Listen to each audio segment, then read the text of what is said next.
My name is Councillor Tim Ball. I'm Chair of the Committee. I would now ask Officer Top Table to introduce themselves, please. I'm Adrian Walker. I'm the Team Manager in Development Management.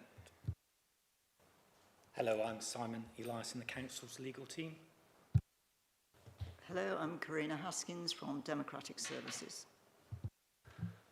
Please do remind councillors and members of the public to switch their phones and other devices to silent or turn them off. The meeting is being filmed and a recording will be available on the council's website. Anybody speaking does not wish to be filmed should make themselves known to the camera operator. Emergency evacuation procedure, please. Thank you, Chair. If the continuous alarm sounds, you must evacuate the building and proceed to the assembly point. And from this room, you follow the illuminated green signs to the exit using either the marble staircase at the end of the building nearest to Bath Abbey or the main staircase. Please do not use the lifts. The assembly point for this building is in Orange Grove on the green outside Bath Abbey. Thank you. Apologies for absence. Apologies from Councillor Tim Warren. Declaration of interest, anybody? Councillor Jackson. I wish to declare an interest because I'm a director of the Radstock Cooperative Society, and that development has a bearing on the Grovewood Road development. And I will also be withdrawing after I've made my statement on the Grovewood Road application because the area backs onto my garden at my house and my allotment is on the side of it. So I think I might be held not to be impartial. Okay, urgent business. Councillor Jackson, you want to bring some to our attention? Yes, Chair. I was very much saddened, as I'm sure many of his family and friends were, to hear that Brian Organ has passed away, and his funeral was at the beginning of this week. Brian sat, in the days when we were in the Brunswick room, Brian sat immediately opposite me as leader of the Tory group. He was there at least from, I think, from 1994 to 2015. And he was always most conscientious and well informed about the planning applications that were before us, and also in the health scrutiny panel, which he also sat on. I loved his quiet humour, and I think, like many people, I thought that during the presentations he'd fallen asleep. He had this habit of just sort of sitting with his head on one side with his eyes closed. But then you would get the sharpest of questions, and it was clear he might have been resting his eyes, but he certainly wasn't resting his mind. I think we've lost a great exemplar of what a councillor should be, except, of course, his political views I would not share, but we won't go into those. Can I propose, Chair, that we have a minute's silence in memory of Brian Organ, such a long-standing member of this committee? Can I ask those who are able to stand, please stand for a few moments, please.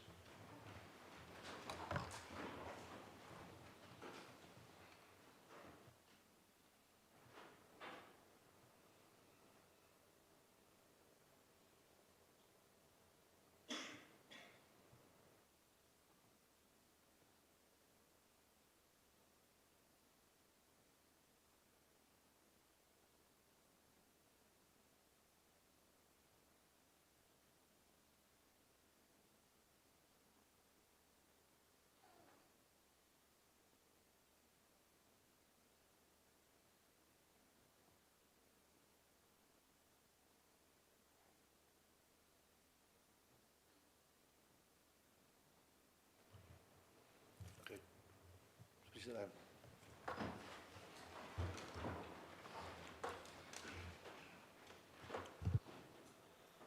Items of public statements and questions. Thank you, Chair. Just to explain the procedure. So we have a number of members of the public, parish councillors and ward councillors not on the committee who have been registered to speak on the applications.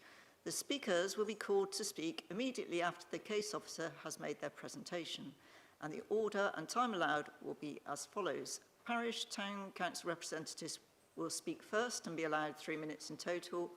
Objectors to an application will be allowed 3 minutes in total. and then supporters of an application will go next and be allowed 3 minutes in total. And if there is more than one objector or supporter, they must share the 3 minutes allowed to each side. Finally, ward councillors not on the committee who have indicated that they wish to speak may do so for a maximum of 5 minutes. Thank you. Thank you. Minutes of the meeting 8th of July. Can I see those as a correct record? Anybody want to move them, please? Can you turn the sound up, please, because we can't hear back here. We'll do our best. Okay, minutes of the meeting, Councillor Hett. Mr. Booth? Yeah, propose the minutes, accept the minutes. Seconded. Councillor Crosley, thank you. Those in favour? That's unanimous. We're now on the main plans list, and we'll try and keep our voices up if we possibly can. Before I get into this one, we've got a large public gallery today. Can I ask members of the public to actually respect councillors when they're speaking, whether you agree with what they're saying or not? Otherwise, we won't be here, going home very early today at all otherwise. Parcel 7800 Grovewood Road, Hayden, Bradstock. Danielle Milson, please. Thank you, Chair. So, yeah, item 1 on the agenda is for the application in relation to parcel 7800, which is located to the east of Hayden, located to the south of Radstock. The application proposes outline consent for up to 115 dwellings, with all matters reserved except for access. So just to confirm, the outline process is the first of a two-staged process, where the outline stage seeks to determine the matters relating to land use and principle of development. In this instance, approval is also sought for the access proposed. The second stage, which this application would progress to if consent is granted, is the reserved matters stage, and at that stage, matters relating to layout, scale, appearance and landscaping would be assessed in detail. Just before I go into the presentation, I do have a verbal update to give. 2 additional objection comments have been received, which are summarised on the screen. Concerns are in relation to the timing of traffic surveys carried out, preference for utilisation of brownfield sites, increase in the scale of Hayden, climate change impacts, mitigation of flood risk, ecological implications, loss of agricultural land, additional congestion, insufficient infrastructure, archaeological remains, capacity of water supply, and the conservation area revisions. These comments are considered to be addressed in full within the committee report. An additional objection comment has also been received from the Ward Councillor Leslie Mansell, which relates to the existing Wessex water drain on the site and the proposed method of drainage. Further comments were sought from the Council's drainage team, where it was confirmed that the development involves a 3-metre easement to the drain, and that post-planning there would be need for agreements with Wessex Water to secure any build-over or near diversions. In addition, the drainage team are satisfied with the 2 options presented within the application in the outline drainage strategy, which accords with the SUDS hierarchy. So just to kind of set the scene for the planning policy context of this application, the starting point is the current local plan. In this instance, policy SV1 would be applicable for the proposed development, which directs housing within housing development boundaries.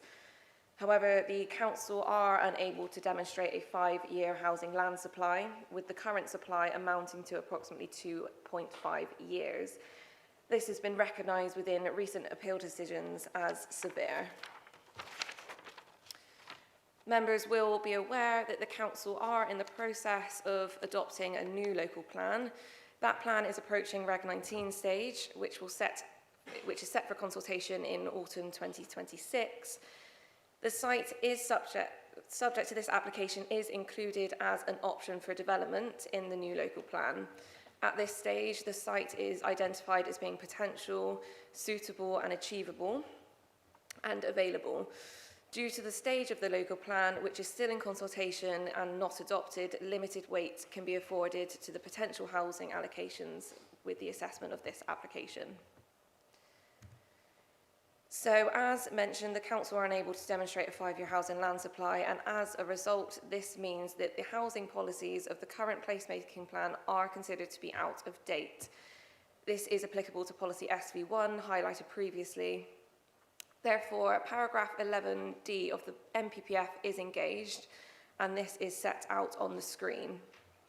Of relevance is paragraph D, which states that where there are no relevant development plan policies or policies which are most important are out of date, permission should be granted unless either of the following apply, and I will just read out these two applicable criteria. So the first is that the application of policies in this framework that protect areas of assets or of particular importance provides a strong reason for refusing the development proposed, or any adverse effects of doing so would significantly and demonstrably outweigh the benefits.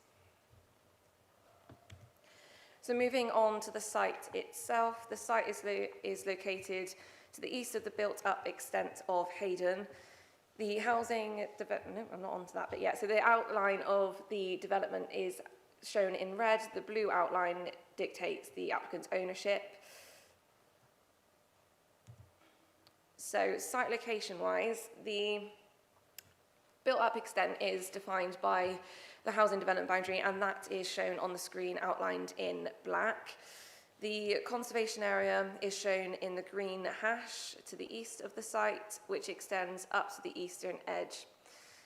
A revision to the conservation area is currently under review. Initially, the proposal was to include all of Hayden and to include the application site. This has since been revised following first round of consultation. The map to the bottom right shows the now proposed conservation area, which does not encompass the site. To the south is the Hayden Industrial Estate, shown in orange. This is the site of the former colliery, which was redeveloped into an industrial estate in 1980. So this is an aerial which shows the site in relation to Radstock, with the Kilmerston Road running south out of Radstock and into Hayden. I've indicated the closest primary school with the yellow star on the screen, and the site is where my cursor is currently. And then this is just a closer look at the aerial image. The yellow star on this image indicates the location of the nearest bus stop, and that is served by the 414 and 424 bus service. This runs every 2 hours and goes from Midsummer Norton to Frome. So just in relation to the comments received as part of this application, an objection was received from Radstock Town Council. Their comments are summarised on screen and set out in full within the committee report. Objections and calls to committee requests were received by Councillor Leslie Mansell and Councillor Eleanor Jackson, who will both be heard during the public speakers. The public consultation raised 210 objections, which are summarised within the committee report and addressed. And also to note, there have been no internal consultee objections to the proposals. So as the application is outlined, this is an indicative site plan. It does show the proposed access points. So we have the main and sole, the sole vehicle access, which is onto Kilmerston Road to the south of the site. Then there are 2 pedestrian access points to the east and to the west onto Grovewood Road. The proposal at this stage is a mix of 2 to 5 bed houses. Most would be 3 beds and then 2 beds. Details of the housing mix would come forward at the next stage.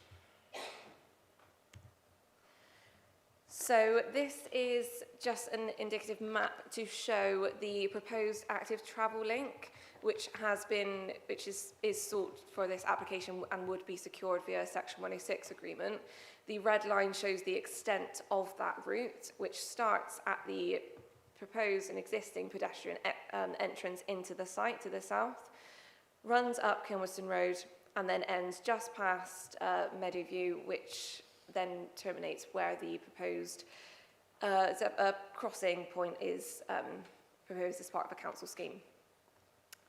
So just in terms of the detail of that active travel, I've just taken 3 snippets of the plan.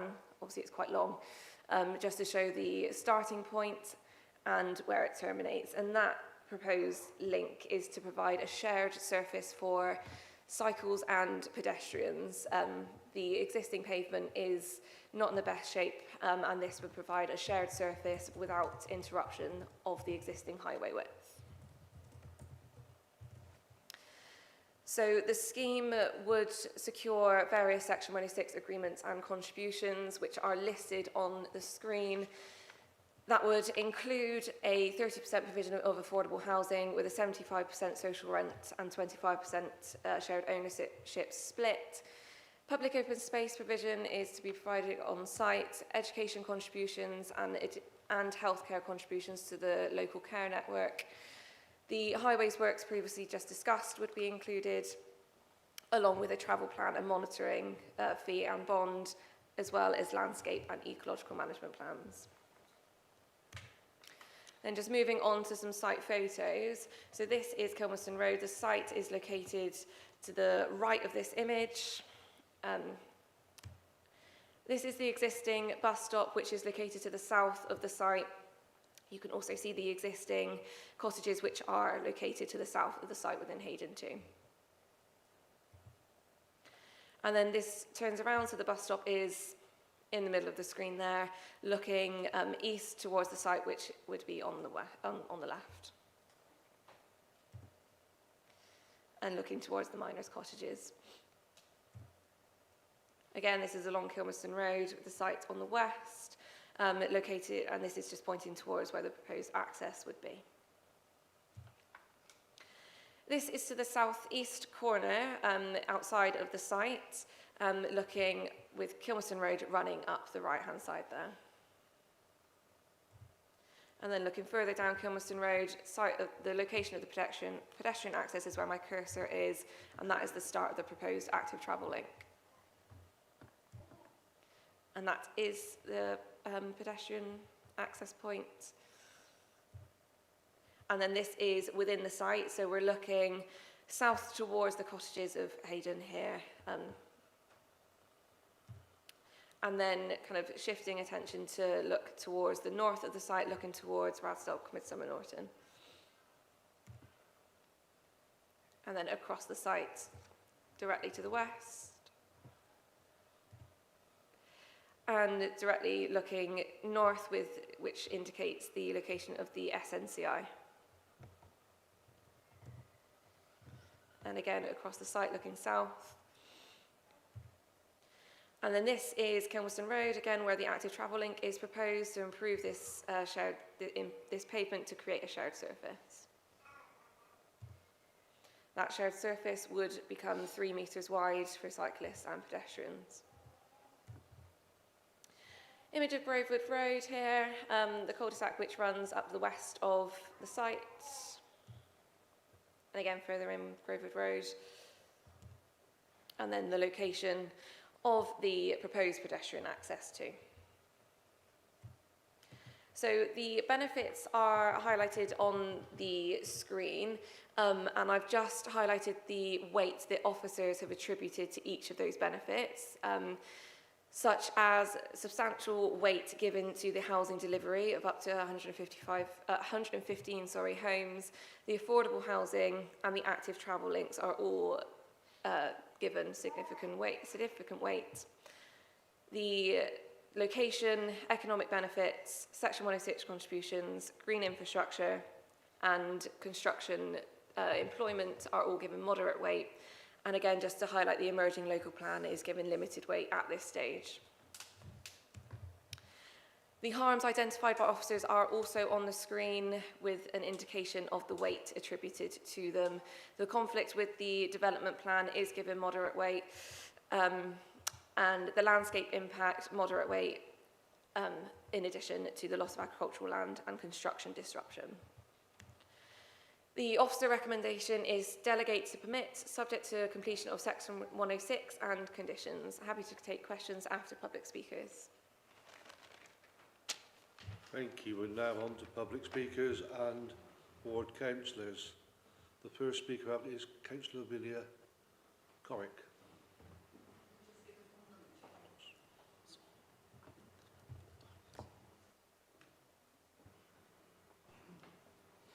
Your time starts when you start speaking.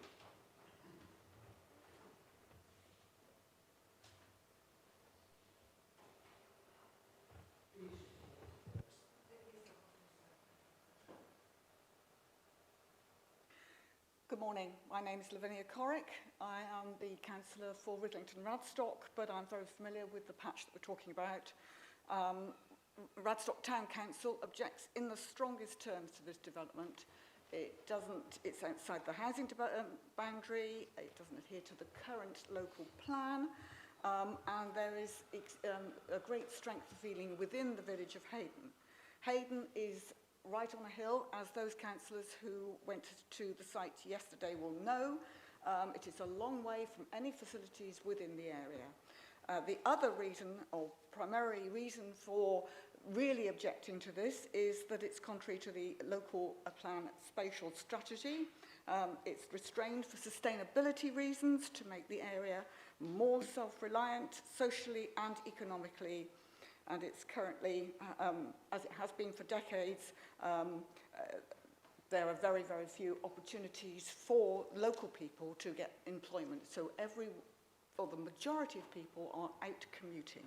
So what you've got is extreme traffic congestion. People have no alternative but to use their car. Although the officer referred to the bus service, which goes down into Radstock, it only goes to Midsummer Norton and Frome. It doesn't go to the main employment centres, and it certainly doesn't cover the times when someone will be able to go into those locations for work on a regular, normal pattern. To date, the number of houses actually built or planned within the Somer Valley have been met, this has meant that we already are extremely under pressure for facilities and infrastructure within Radstock. In addition to that, Somerset Council have built on the border at least 500 houses in recent times, and that means we really are under pressure already. It is in excess of the local plan figure and significantly more than Keynsham, which is a much more sustainable location. This site is therefore contrary to the local plan objectives and the spatial strategy. The opportunities for employment are very few within the local area. We have the business unit at Hayden, which was mentioned on the map. Again, very, very limited, and very limited as to type as well. So the majority of people have to go by car from Radstock elsewhere. Indeed, 30% of people within Radstock have no option but to use their car, and that compares to an average figure of 17% in Baines as a whole. It puts a great strain on the road network at various points, particularly peak times, school times. The map showed that there was a great strain on the facilities within the Church Street area. And not only that, but it also places Can you bring your strain. mics to a close, please? Thank you. Yeah. We've next got Sally Ingle-Toombs on behalf of local residents. Sally, you've got 3 minutes when you start speaking. Yes, thank you.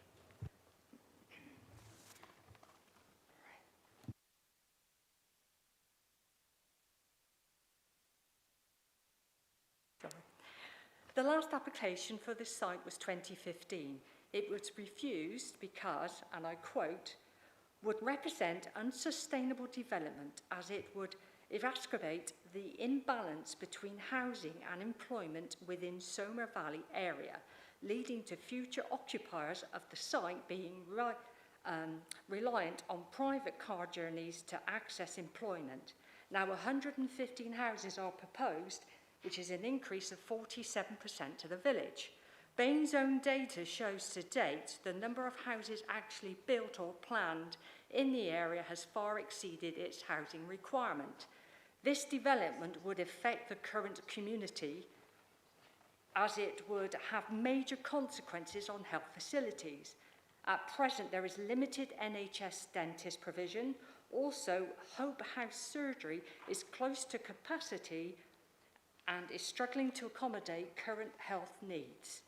As public transport, only bus service to Hayden is the Frome minibus, with an infrequent service and only links Midsummer Norton and Frome, not Bath Bristol. This is only provided from Radstock Town Centre, which is beyond sensible walking distances as it entails a steep hill to and from the town centre. If 115 houses are permitted and the average family has between 1 and 2 cars, this may increase traffic by approx 200 cars plus, using an already busy road into Radstock. At peak times, in the morning and the afternoon, the hill into Radstock is congested with parked cars as families are dropping off or picking up their children from the junior school. Plus, we have an industrial estate at the top of the hill which has a variety of vehicles entering it, so the hill cannot cope with more increased traffic. Last year in the industrial estate, a car mechanic's garage caught fire. It took 5 fire engines as Hayden's water pressure was inadequate and they had to use Radstock supply. So more houses mean more water use. Harm to the environment. Another reason for the refusal of the 2015 application, and I quote, would have a harmful impact on the landscape character with some loss of views. This arable land would be a great loss as the field is of good grade. Plus, its wildlife, too, would have a negative impact imposed upon it.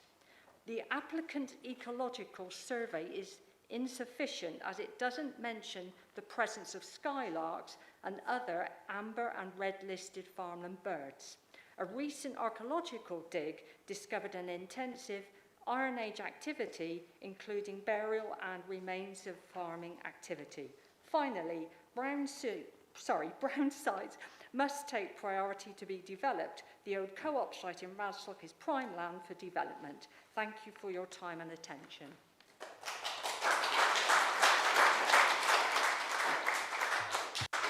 Thank you, Sally. We've next got Peter Roberts on behalf of Curo, the applicant.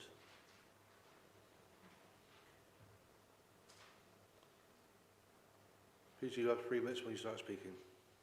Sorry, Chair. Can I just confirm you introduced me as the applicant and the applicant Silverwood on this application. So I am from Curo. I'm speaking in support of the application, but we're not. Okay, fine. Thank you.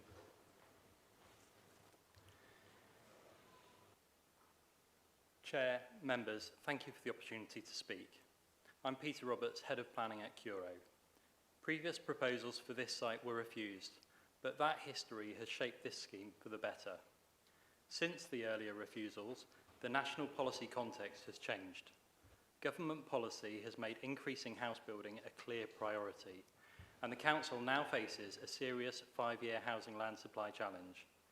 Behind those figures are real people who need affordable homes, and communities that rightly expect growth to be planned carefully, delivered responsibly, and matched with local benefits. If permission is granted, Curo has agreed to acquire the site and deliver the development, which means a guarantee of affordable housing, given that we are first and foremost a registered provider. There are over 6,000 households on the Council's waiting list, including over 450 seeking affordable homes in the Radstock and Hayden area. Hayden currently has just 9 affordable homes. This scheme will provide 35 more, with 75% for social rent, helping people with strong local ties remain close to family, schools and work. The site has a clear relationship with Hayden. It adjoins the village on 2 sides, forms a contained extension, avoids ribbon development along Kilmerston Road, and maintains clear separation from Radstock. The emerging local plan identifies the land as a potential site for between 110 and 140 homes. This application is for up to 115, towards the lower end of that range. A widened and formalised pedestrian and cycle route will lead towards St Nicholas Primary School and Radstock. Parents walking children to school, people travelling to work, and residents reaching shops and services will benefit from a safer connection. The Highway Authority has assessed the access and raises no objection, subject to safeguards. Existing boundary hedgerows will be retained, protected and strengthened with native planting. The adjoining quarry SSSI will be safeguarded. The land is lower grade farmland with stony soils prone to drought, relatively unproductive for agriculture. Natural England and the Council's ecologists raised no objection, and surveys recorded no nesting skylarks. The development will also provide more than £660,000 towards education and primary healthcare. alongside an estimated £1.2 million of community infrastructure levy contribution subject to the final scheme. This is a contained and responsibly planned scheme delivering affordable homes, safer connections, environmental protection and lasting investment for Hayden and Radstock. Thank you.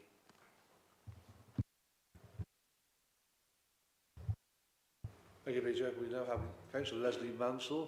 Do you want to join us, please, Leslie?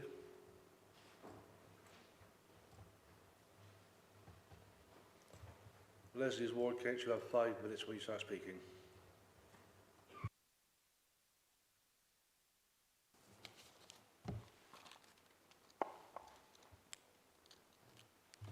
Chair, members, this is the wrong development in the wrong place.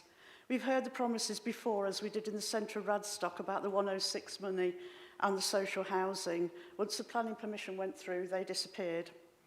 Hayden residents have made their position clear. There is a failure of committed anchor institution principals to engage with residents or identify employment apprenticeship opportunities. The conservation area that the field was in was removed following challenge by the developer. The current local plan places this site firmly outside the housing development boundary. This was a reason for refusal in 2014 and 2015. Nothing material has changed.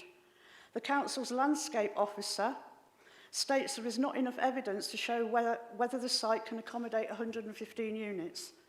The committee does not have the evidence required to approve the scale of development.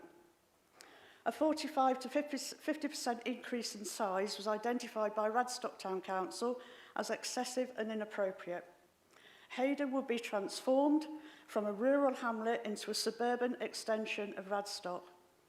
A sewage pipe constraint means the site cannot expand beyond the boundary line, which is on the flat plain.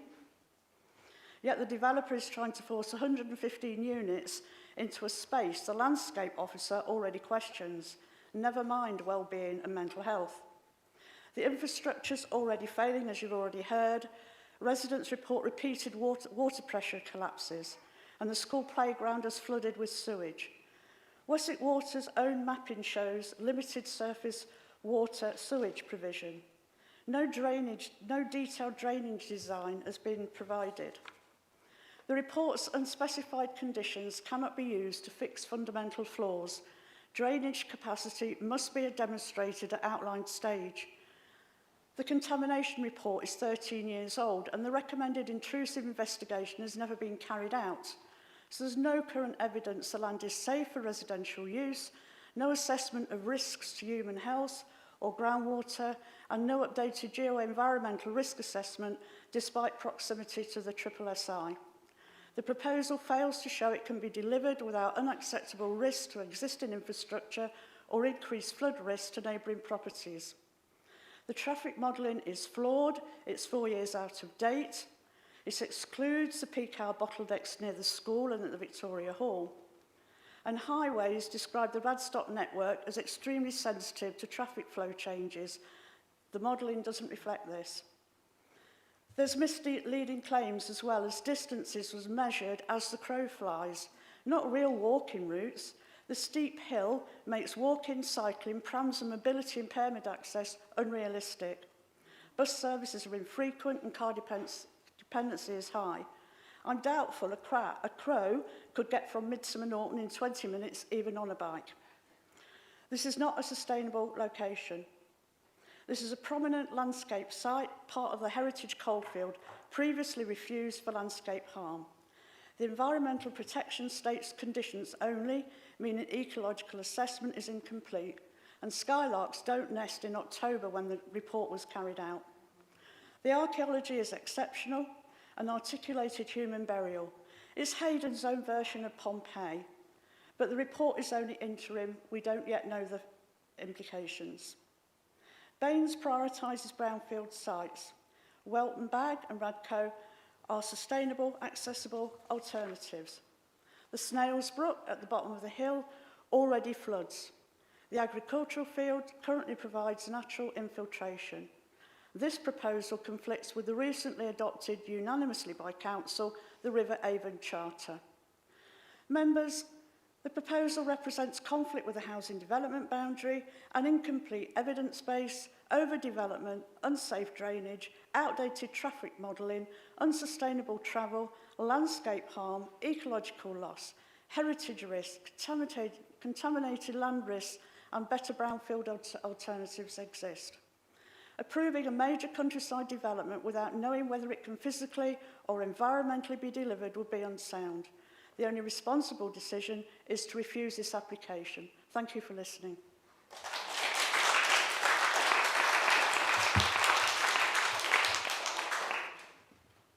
Thank you. Councillor Jackson, you've got 5 minutes as well. Well, problem is, Chair, I can't get the light to come on. Does anybody know how it Can I works? help you, Because I please? can't see the thing there.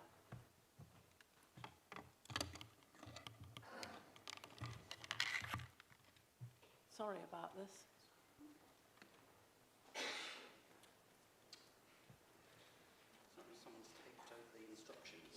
Oh, well, don't worry, I'll manage. Can I clarify, Councillor Jackson speaking Yeah, I as was a just Jason saying I'll Ward try councillor? and manage. It's not the best lit room in the council, but thank you very much for your indulgence. I'm speaking as an adjacent ward councillor, a member of the Westfield Parish Council's Environment and Development Committee, and as a Meadowview resident. Meadowview being the clutch of houses that was at the top right-hand corner of the map that you were shown. 25th of April 2007 was a special day, not because it was my birthday, nor because I had done well in the Baines election hustings that were held in St Nicholas's Church, but because I and my fellow Meadowview resident friends walked back from the meeting at the church and heard a nightingale sing, the first time for 50 years, I am told. Since then, it and its offspring have returned nearly every year to Grovewood Road to nest. This year was particularly loud and unmistakable lament for the need of a sweetheart. Nightingales sing in April, you see, to attract a mate. But maybe it was expressing the fact that it felt that nobody on the committee loved it. Skylarks abound, and in September, the buzzards gather with a female red kite joining the throng many years running. No wonder the deer use the old quarry as a maternity ward and drop their fawns there. With my limited theology, it is a sin to destroy this habitat, and the ecological damage alone, in terms of climate change, make this a crime that future generations will not forgive. Councillor Mansell has explained the drainage problems. Also, the whole of the slope is on the move, as indeed most of the slopes in Radstock are. And this was clearly demonstrated from the Norton Radstock redevelopment survey done in 2009. It shows that water drains into my back garden, which was a bog when I bought the house in 2003. I planted 4 apple trees, a yew, an oak, and a knotted walnut to end the soggy conditions from the water that had run off from Hayden Hill. Listening to the Radio 4 Today programme, I cannot understand why it is that with the war in Ukraine affecting supplies, the Iran-USA conflict threatening power supplies and the availability of fertilisers, and prices in the shops of basic staples increasing, we allow this kind of development on arable land. Even barley straw, which is what we saw on the site visit, has its uses, and this is a fertile field. Labour has long argued that brownfield sites should come first, and Hazel Blears, the then Minister of Housing in the last Labour government, insisted that every dwelling which is built should be matched by job creation, and these houses will simply become Bristol overspill or for low-paid workers commuting to Bath or Somerset towns. But our roads cannot take the increased traffic, and the 424, as you've heard, only runs every 2 hours. The 100-year-old Hayden allotments on the land owned by Lord Hilton were created to assist the unemployed miners Today they keep pensioners and the low paid in health. This scheme does not offer any community a growing space of that kind. A community orchard behind Radstock Library does not work because of those pesky deer coming and feeding on it. And the allotments would also improve biodiversity. However, it is the archaeology which takes my breath, that breaks my heart. How can we allow a housing estate to destroy such a valuable site, encapsulating as it does the whole history of Radstock from about 1000 BCE to the present day? If you've seen the time charts on Digging for Britain, you'll know what I'm talking about. We have known for years that there was a Roman villa under that field, and it's not surprising when the Fossway runs so close to it. And there's another villa, definitely, under this farm on School Lane, the other side of the border with Mendip, just across the road. St Nicholas's Church was built where it was in the 10th century to counter the pagan influences, and that, I think, is a very important point I want to make. This was a sacred site like Glastonbury, and although I sympathise with the monks and as a Christian think that it would be nice if everyone was Christian, it's really important, fundamental human right that sacred sites of pagan origin should be preserved. And finally, we have, speaking as the ward councillor for Westfield and the my position on Westfield Parish Council, this is the end, the beginning of the end of their green vista, which they have registered from the waterside towards this site. The houses that you saw on the extreme edge of the site are Westfield. There was a heated and long discussion at our last meeting about this application, but because Westfield Parish Council was not... Mr Jackson, I've got to stop you now, you have a minute over. Can I just finish the paragraph? Very briefly, please. Thank you. That's very kind. Because we were not consulted officially, we didn't send an official response, but we had this big argument. Well, argument wasn't the right word. We were arguing with the developers because we felt that if this site was developed, the next thing that would happen would be that the site below would be developed, and then the site on Charlton Lane, and eventually we'd be encircled by houses, and that's their prime objection. Thank you. Councillor Jackson, you withdrawing now, are you? Yeah, just, okay. I'm sorry, I've got the wrong glasses on. Give Councillor Jackson a few moments. I'm sure people would like a little space to meditate on the points that Councillor Hansel and I have made, but thank you.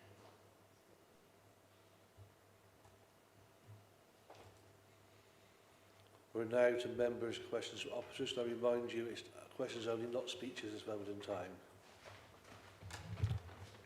Councillor Leach, please. Thank you, Chair. My question relates to the active travel route. Correct me if I'm wrong, I understand it will be shared cycles and pedestrians. The one route is two-directional and its minimum width is 2.5 metres. Is that correct? All of those facts are correct, yeah.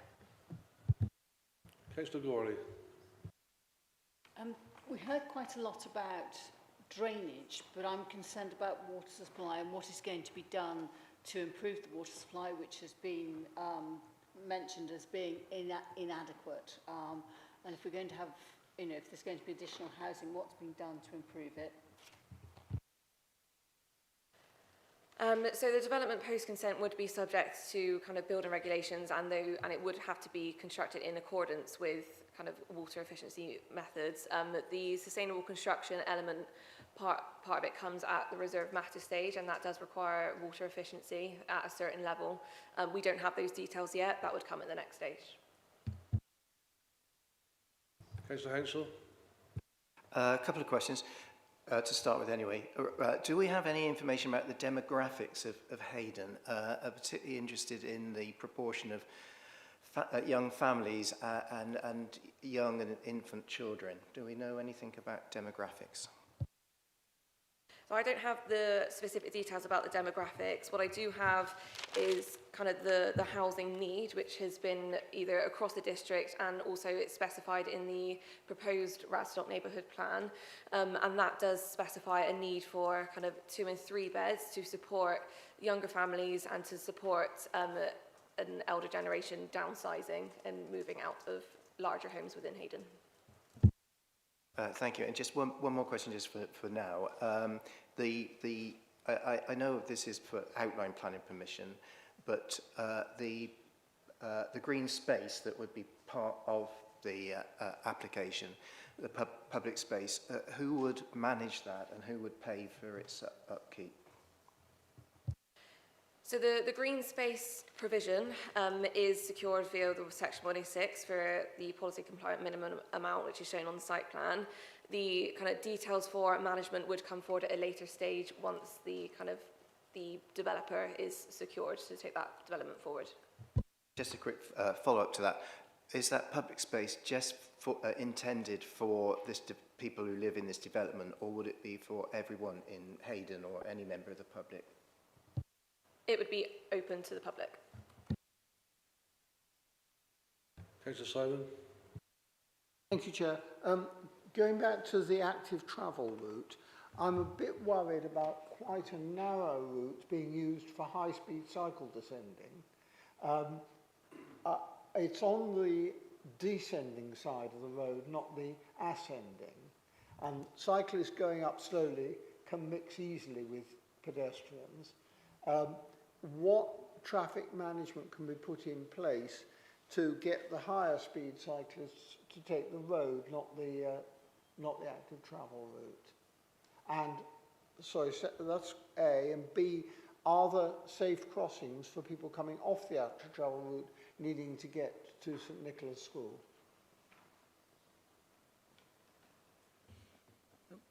Thank you, Councillor. So it is bi-directional, so the expectation is that people will use that route to go up and down the hill rather than just one way. In terms of controlling their speed, that's largely a social obligation as such. We have no intention of putting traffic calming measures on that footway or cycleway, but I do take the concern, and as part of the detailed design we can have a little look at if there is anything we can do to help discourage that sort of antisocial, sort of going too fast behaviour that could occur on a route of that gradient.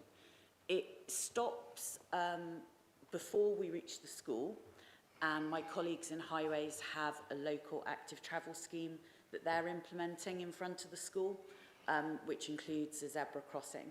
So what we've done is we've tried to dovetail the developer works with what the council already got on their books. Councillor Hughes. Thank you. Oh, hang on, is that me? Is that better? Okay, good. Okay, a couple of questions. One, to do with the active travel scheme. My understanding is that a standard pathway in an active travel scheme would be acceptable with a maximum of a 5% incline. This would exceed that by at least 50% based on the numbers that were provided of a 36-metre increase over that distance. So my understanding is that even at 7%, it would not comply, and you would have to be, it wouldn't be considered then accessible for things like wheelchairs and people pushing buggies and people with impairments. So how's that going to work? Thank you, Councillor Hughes. So when I saw you at briefing yesterday, I had misquoted the gradient, and it is, on average, there are steeper sections, so on average it's 4.8%. The level changed 36 metres across. Sorry, can you provide some maths on that? Because I've done the maths based on the figures that you gave me, including the 36 metres, and it definitely comes out at least 7%. I can just go and double check that maths, but yeah, so it's based on route length of 750 metres, a level change of 36 metres, which, according to my math, comes out at 4.8%. But I'll double check that whilst the rest You of could. the... It depends, of course, it depends where your start and finish points are. It does. Because if you're starting at the flat point at the bottom and finishing on a flat point at the top, that won't give you the accurate figure for the actual steep incline. When I did it, I started at the junction with the high street at the bottom of the very bottom. But that's of the flat. So, That's yeah, so I started... Probably Gary, please, Well, you must be quiet. I started at that junction and then I finished at the vehicular accesses. Thank you. That explains Probably why where we get the absolutely, discrepancy. which figures that explains why your figures are, in my opinion, flawed. And I would, and as I say, I've calculated it to be a minimum of 7%. Okay, that's something that will need to be addressed then in terms of if this goes forward, because it will not meet the requirements. Mr. Hughes, speech in that, your speech notes. Hold on, please. Okay. Councillor Okay. McGree. Second question. So there seems to be some discrepancy over the prediction of number of vehicles. So the figures I'm seeing here, estimated car ownership, 200, 250 additional cars with an additional 100 vehicles at peak times. How have you assessed the intersection with the school and the parked vehicles near the school? Because I mean, as someone that regularly visits Hayden Industrial Estates, it's an absolute nightmare. Even at the quietest times, it's a nightmare. What's your assessment of that section? In terms of the modelling, the developer was asked to use the council's own model that we've created and have confidence in, and it's the model that we use for assessing all of our own schemes. So they were asked to use that. And what they have done is undertaken an analysis of what our model says versus what the conditions on the road are to make sure that it's as accurate as models can be. So to undertake that comparison, we gave them traffic data that the council had collected in 2022 and data that the council had collected in 2025 to see what the difference in flow on the route would be and check the validity of the model results. And what that showed was that the council's model, in fact, was over anticipating traffic growth in the background, which goes to reaffirm the point that we made in our assessment that the network there is quite sensitive to traffic. When we look at modelling, what we look at is the peak event, so like the worst part of the day. And what we've got from the modelling is 57 two-way trips in the AM peak from this development and 54 two-way trips in the PM peak. That number is insignificant in the grand scheme of the network in the area. The daily fluctuation on the network in that area is far greater than the numbers of vehicles coming out of this site in the AM and PM peak. So that's the assessment the developer did, and we checked and verified. And on that basis, we determined, under the test we work with, which is severe accumulative impact, we couldn't justify that 57 trips in the morning and 54 in the afternoon were severe cumulative impact. And that is taken into account that we didn't feel that this site would be particularly reliant on private vehicles given the sort of low frequency of bus route and the gradient of the route and the distance to travel. So we have looked at it as a more car reliant development than perhaps we would say if it was on the A4 in Keynsham. Okay, so, sorry, it seems that you've ignored a number of factors in this. The fact that we have a 60 to 70% commute rate in our area because the work doesn't exist. So at least 70% are going to be commuting out of this. The extra vehicles you're talking about will be on top. Councillor Hughes, ask me a question, This please. is a question. On top of that, the HGV movements, which are higher than normal because of the industrial estate, have those factors being taken into account?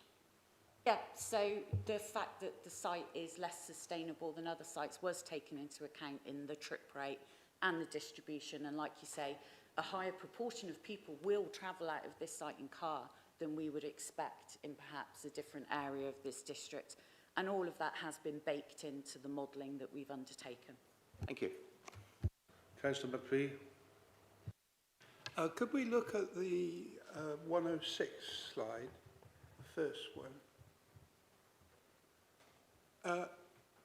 Are each of these items going to be conditioned? So they're not all conditioned, but they are all part of the legal agreement, which would be tied to the site. So they will be obliged to undertake those? Correct. Okay. Councillor Leach. Thank you, Chair. My question relates to the quality of the land for food production purposes. We've heard that it's producing food at the moment, and that's a valuable benefit of the land, but we've also heard that it's relatively low class, 3B, I think. So could you clarify, please, what class it has been graded at and what that means in terms of its ability to produce food? Yeah, so the applicant has undertaken a agricultural land classification assessment, and that has concluded that the land is subgrade 3B. So local policy protects the best and most versatile agricultural land, and that does not include subgrade 3B. It does include 3A, but not 3B. And that is similar to the MPPF provisions, which also do not include or do not safeguard 3B. It is still acknowledged that this would be a loss of an agricultural field, and that is weighed in the balance for members to consider.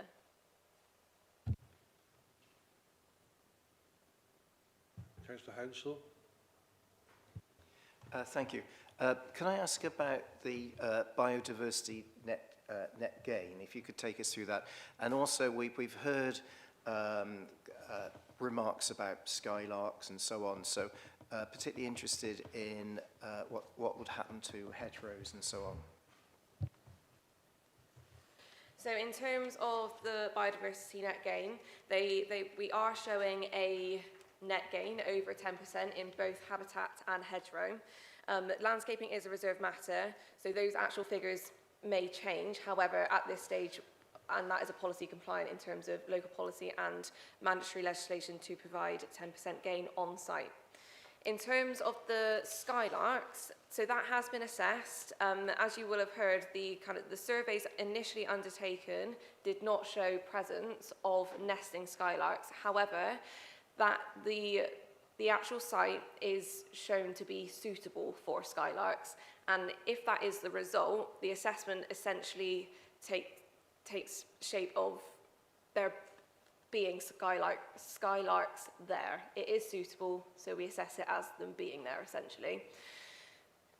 So there are mitigations in place to determine types of times of year where it would avoid any disruption. The north of the site is also to be protected as open space, and that would be suitable habitat for skylarks to return. Thank you. Councillor Gorley. Sorry, this is sort of going back to when was the last local plan designated for this area? Is there a neighbourhood plan? When was it decided that this could potentially be an allocated site for housing? So that sort of, when did all of that happen? How long ago? So this site was included from the start of the proposed local plan, which is coming forward and in consultation at the moment. The actual start date, I don't recall. But yeah, we're in Reg 19 stage at the moment, which is going out to consultation in autumn, sorry. And so yeah, we're given limited weight at this stage, but this site was included at the start of that process. It's not an allocation within the current local plan. And the Radstock neighbourhood plan is currently proposed and not adopted.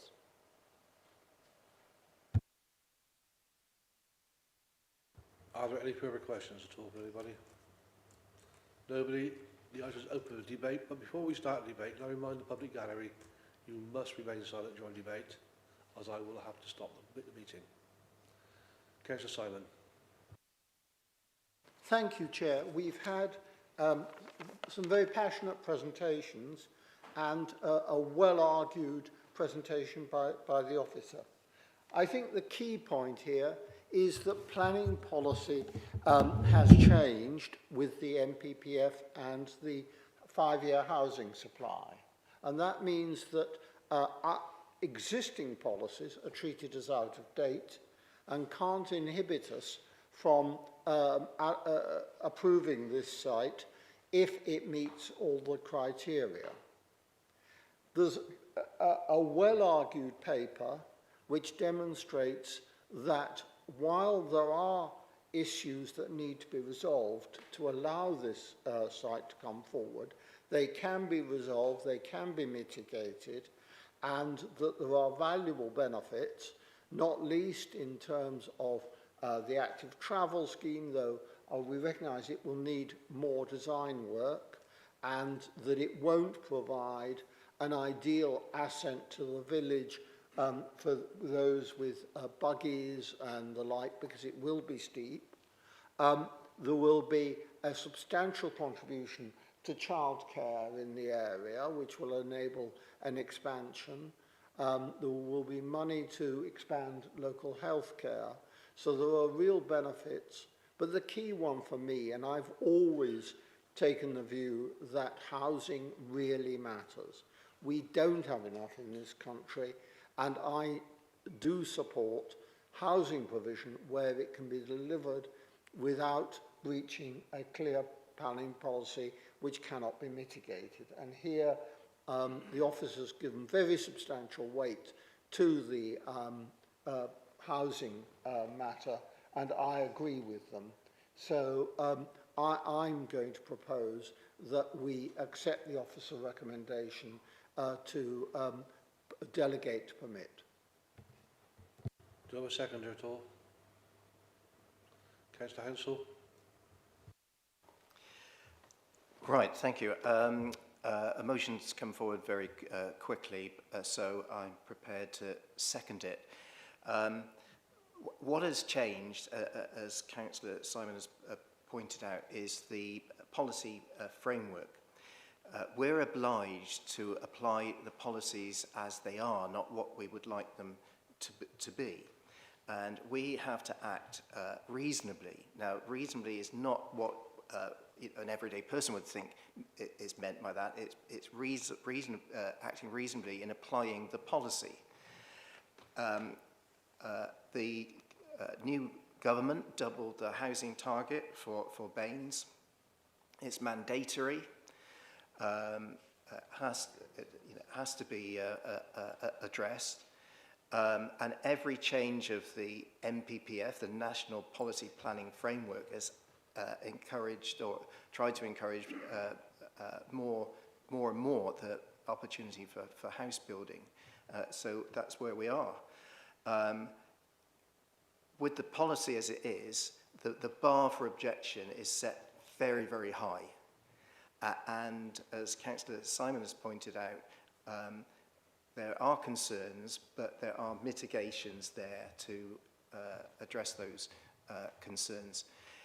People have talked about brownfield alternatives. We know in this area there are very, very few brownfield alternatives anymore. So I'm satisfied with the officer's report, and I think the benefits outweigh the harms, so I'm prepared to second the motion. Okay, we're now debating the motion to accept those recommendations. Councillor Corley. So I can understand the concerns of the residents that they don't want their actually. Councillor Corley, can you lean into your microphone? We can't hear Sorry, you. I'm using. I was looking at the residents rather than looking at you. Sorry. I understand your concerns coming from a village with a large potential development on its boundaries. I totally understand where you're coming from. But my colleagues are right. We do need more housing. We need more housing for young people to grow up into. We need more housing for older people to downsize into. We need more affordable homes, and that's the position we are in.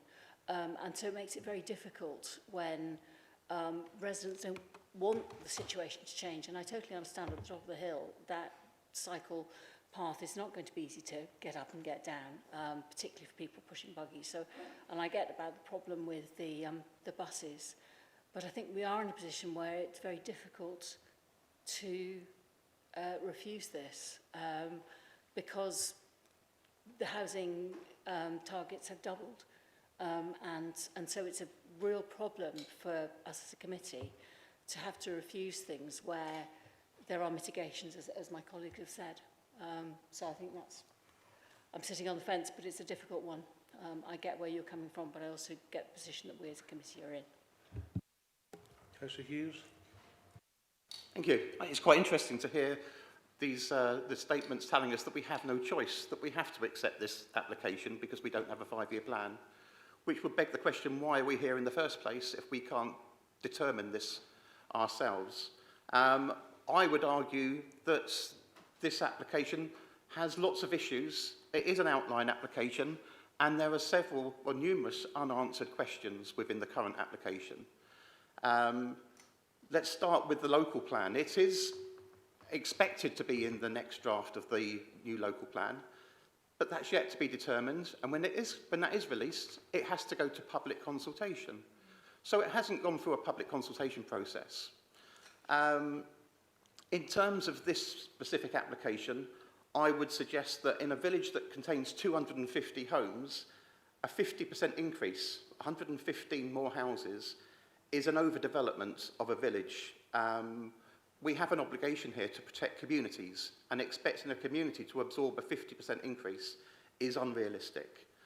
The location, we already know from the local plan review that it's considered unsustainable. The high level of car dependency, the access issues for vehicles, the lack of work, the employment in the area, and the issue that the active travel plan is flawed. It exceeds a 5% increase on the only pedestrian access to there from Radstock, which means it's inaccessible to wheelchairs, women pushing, or parents, sorry, that's a bit sexist, women or parents pushing wheelchairs or pushchairs, people with mobility issues. So the active travel plan is flawed and it needs reviewing. The issues of flood risk haven't been adequately accounted for. There's suggestion that they might use some sort of off-site flow management to control the flow of water coming off of this down the hill. Well, that needs a lot more work before that could be considered viable. There are still lots of questions about the archaeology and the ecology on the sites, the issues of skylarks. These need comprehensive reviews. Again, lacking information. I appreciate that there are some agreements there that will provide some benefits, like affordable housing. I would suggest that the healthcare contribution of 121,000 is a drop in the ocean in terms of providing any additional healthcare for 115 houses. I think that might employ a doctor, maybe a nurse, I don't know, but that's not going to solve your healthcare problems. So all in all, I think this outline application lacks sufficient information to achieve an informed decision. So I will be objecting to it. Councillor Leach. Can I ask Larry to stop, please? Councillor Leach. Thank you, Chair. I find myself in complete agreement with Councillor Hughes, so I won't repeat all the many good points that he made. I will say in summary that I feel I agree we need the housing. We most definitely need the affordable housing. This development would bring many benefits. However, I feel this is entirely the wrong place for this development. We've heard from many speakers, there are multiple dimensions on which this is not sustainable. I won't go into all of them. I don't think that the mitigations are sufficient to resolve all of those, and I too will not be supporting this application. Any further speakers? If not, Councillor Simon, do you wish to sum up? Okay, we're now going to the vote on the recommendations. Those in favour?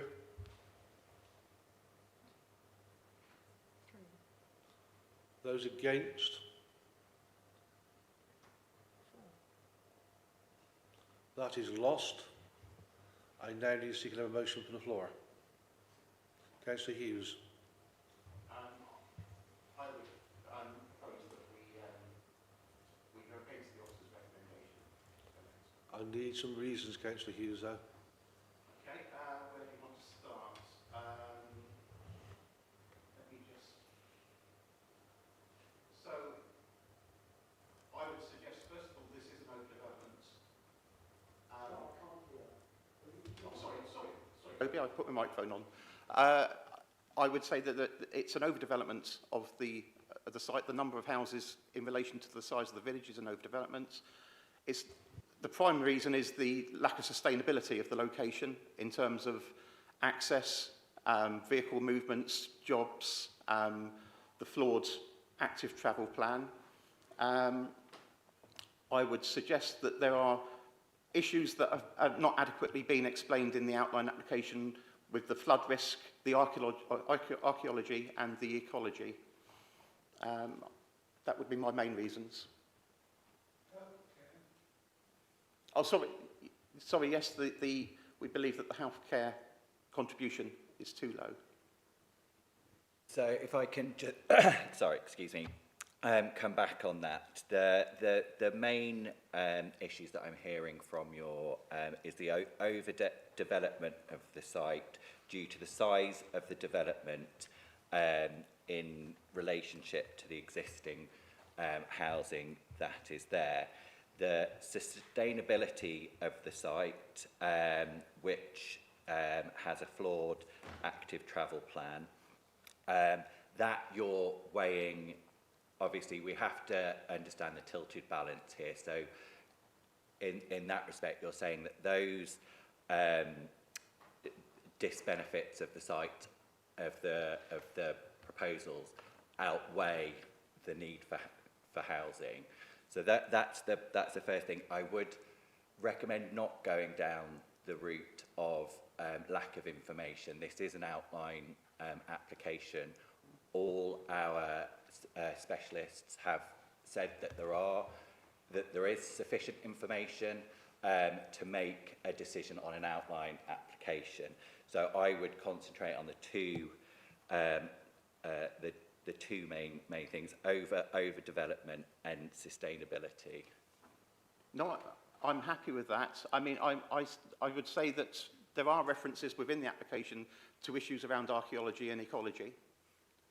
So again, we have got conditions that would satisfactorily address that in accordance with our specialist advice. But at the end of the day, it is your decision. So if you want to add lack of information on archaeology and ecology to that would be up to you to put forward in your motion.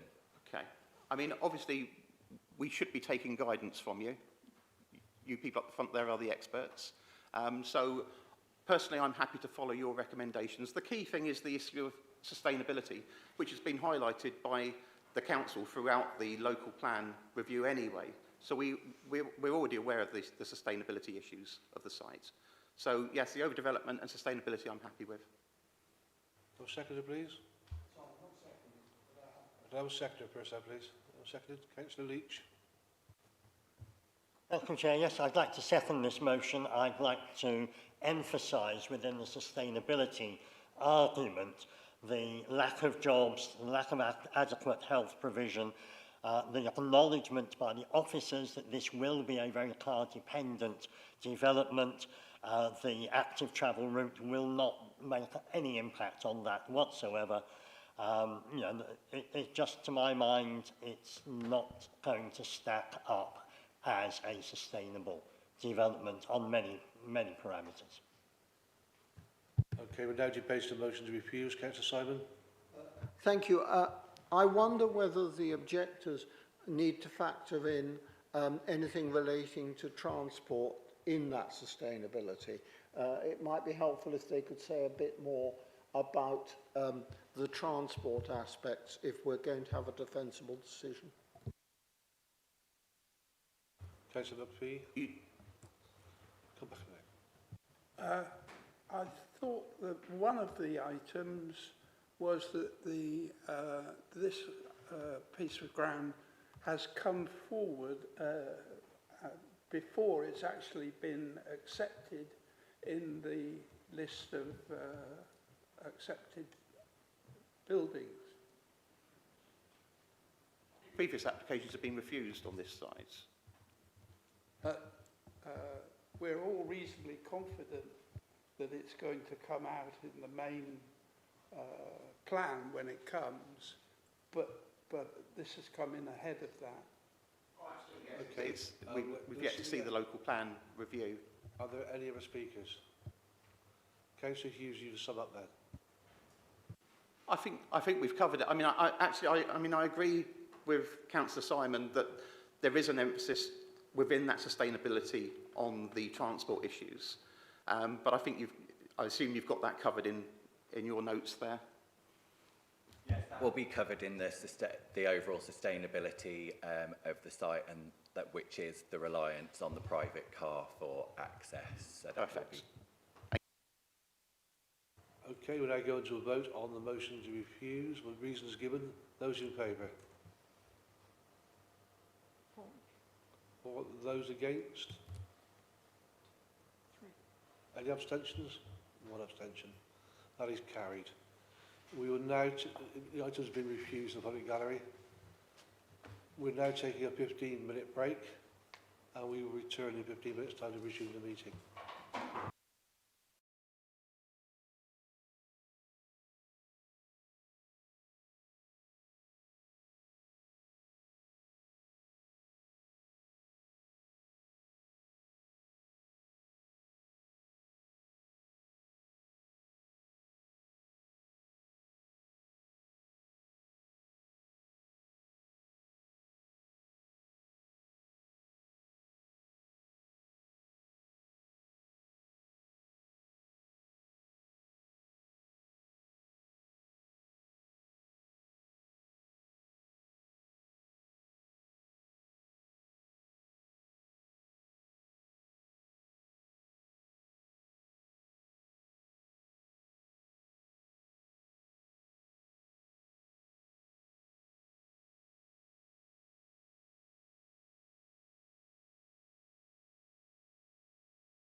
If we're at 1 o'clock and still one item to go, I will take a brief break and we'll continue right the way through to village otherwise. Next item, parcel 4134, Lower Bristol Road, Clutton, Bristol. David McFadden. Good morning, everybody. Thank you, Chair. So item number 2 on the agenda this morning is the site known as parcel 4134 at Lower Bristol Road in Clutton. Just a couple of updates further to the published update report. Yeah, we've had 2 additional public objections that have been received since publication of the update report. These have raised concerns in relation to flooding in the area, the development increasing flood risk, highway safety associated with the proposed access and development, as well as questioning the need for the school sports facilities. Both of these objections have been added to the application file and are included in the numbers that will be presented in the public consultation section of this presentation. Turning to the main presentation now, the application is an outline application for development of school recreation ground, public open space and up to 30 houses. It's an outline permission for the use and access only, with other matters reserved from consideration. The reason that the application is before the committee is because the application involves a viability assessment, and it's also received an objection from Clutton Parish Council and a referral request from Clutton and Farnborough Ward Councillor Sam Ross. So proceeding to introduce the site, you can see the site outlined in red on the plan before you. This identifies the site location located to the north of the village of Clutton. The site comprises 2 separate fields. They're visually distinct and bound and accessed from separate roads, but these fields are a single land holding with a gate that separates them at the centre of the site. So this is an aerial image which introduces the sort of landscape context to the site. You can see the 2 green arrows identifying those 2 separate fields which lie to the north of the village. So this aerial image is taken from the south of the village looking north, and you can just see those 2 fields tucked in at the north side of the village. The fields are previously undeveloped agricultural land. Of that agricultural land, 1.2 hectares is subgrade 3B, and 1 hectare is grade 4 agricultural land. So 55% of the site is grade 3B agricultural land and 45% is grade 4 agricultural land.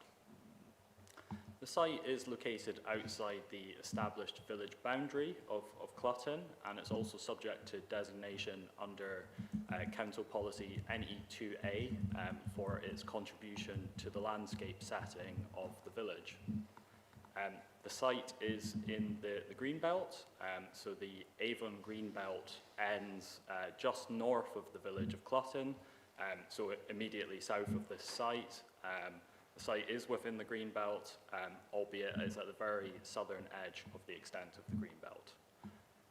The Clutton Dismantled Railway and Fry's Bottom Site of Nature Conservation Interest, SNCI, is located to the east of the site, and that is the green tree line sort of linear feature that you can see running away from the photo before you.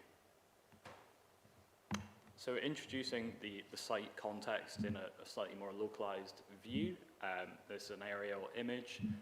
You can see the roads to either side of the site. So Lower Bristol Road is located to the east of the site on the right-hand side of the image. Maypole Close is located to the south, to the bottom of the site in this plan, and Broomhill Lane is located to the west. There is housing, as you can see on this plan, adjacent in most directions except for north of the site.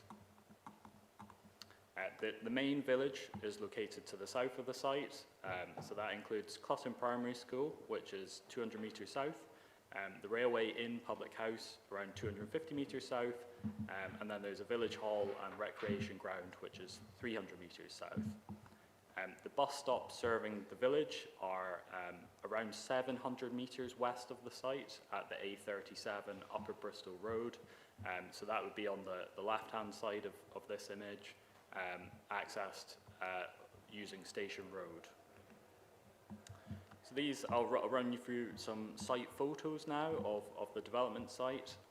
This is the eastern field that forms part of the site. So this is from Lower Bristol Road looking west towards the eastern part of the site. This field is the field that the housing development is proposed on.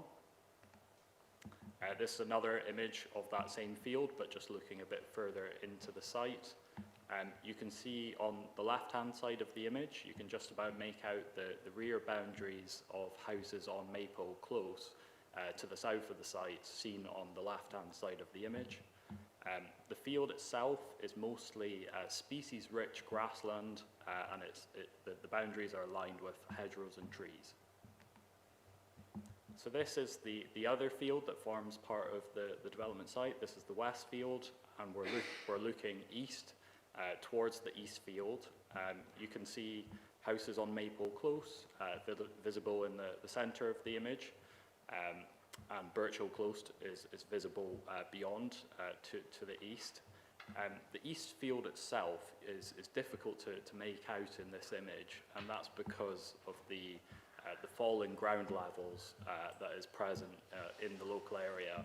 So there's quite a significant change in levels, both on the east field and on the west field, but cumulatively that results in quite a drop from the west to the east across the site. Maypole Close, which is the street immediately to the south, is a cul-de-sac of 11 detached homes, which was built in the 1980s on agricultural land formerly associated with Maypole Farm.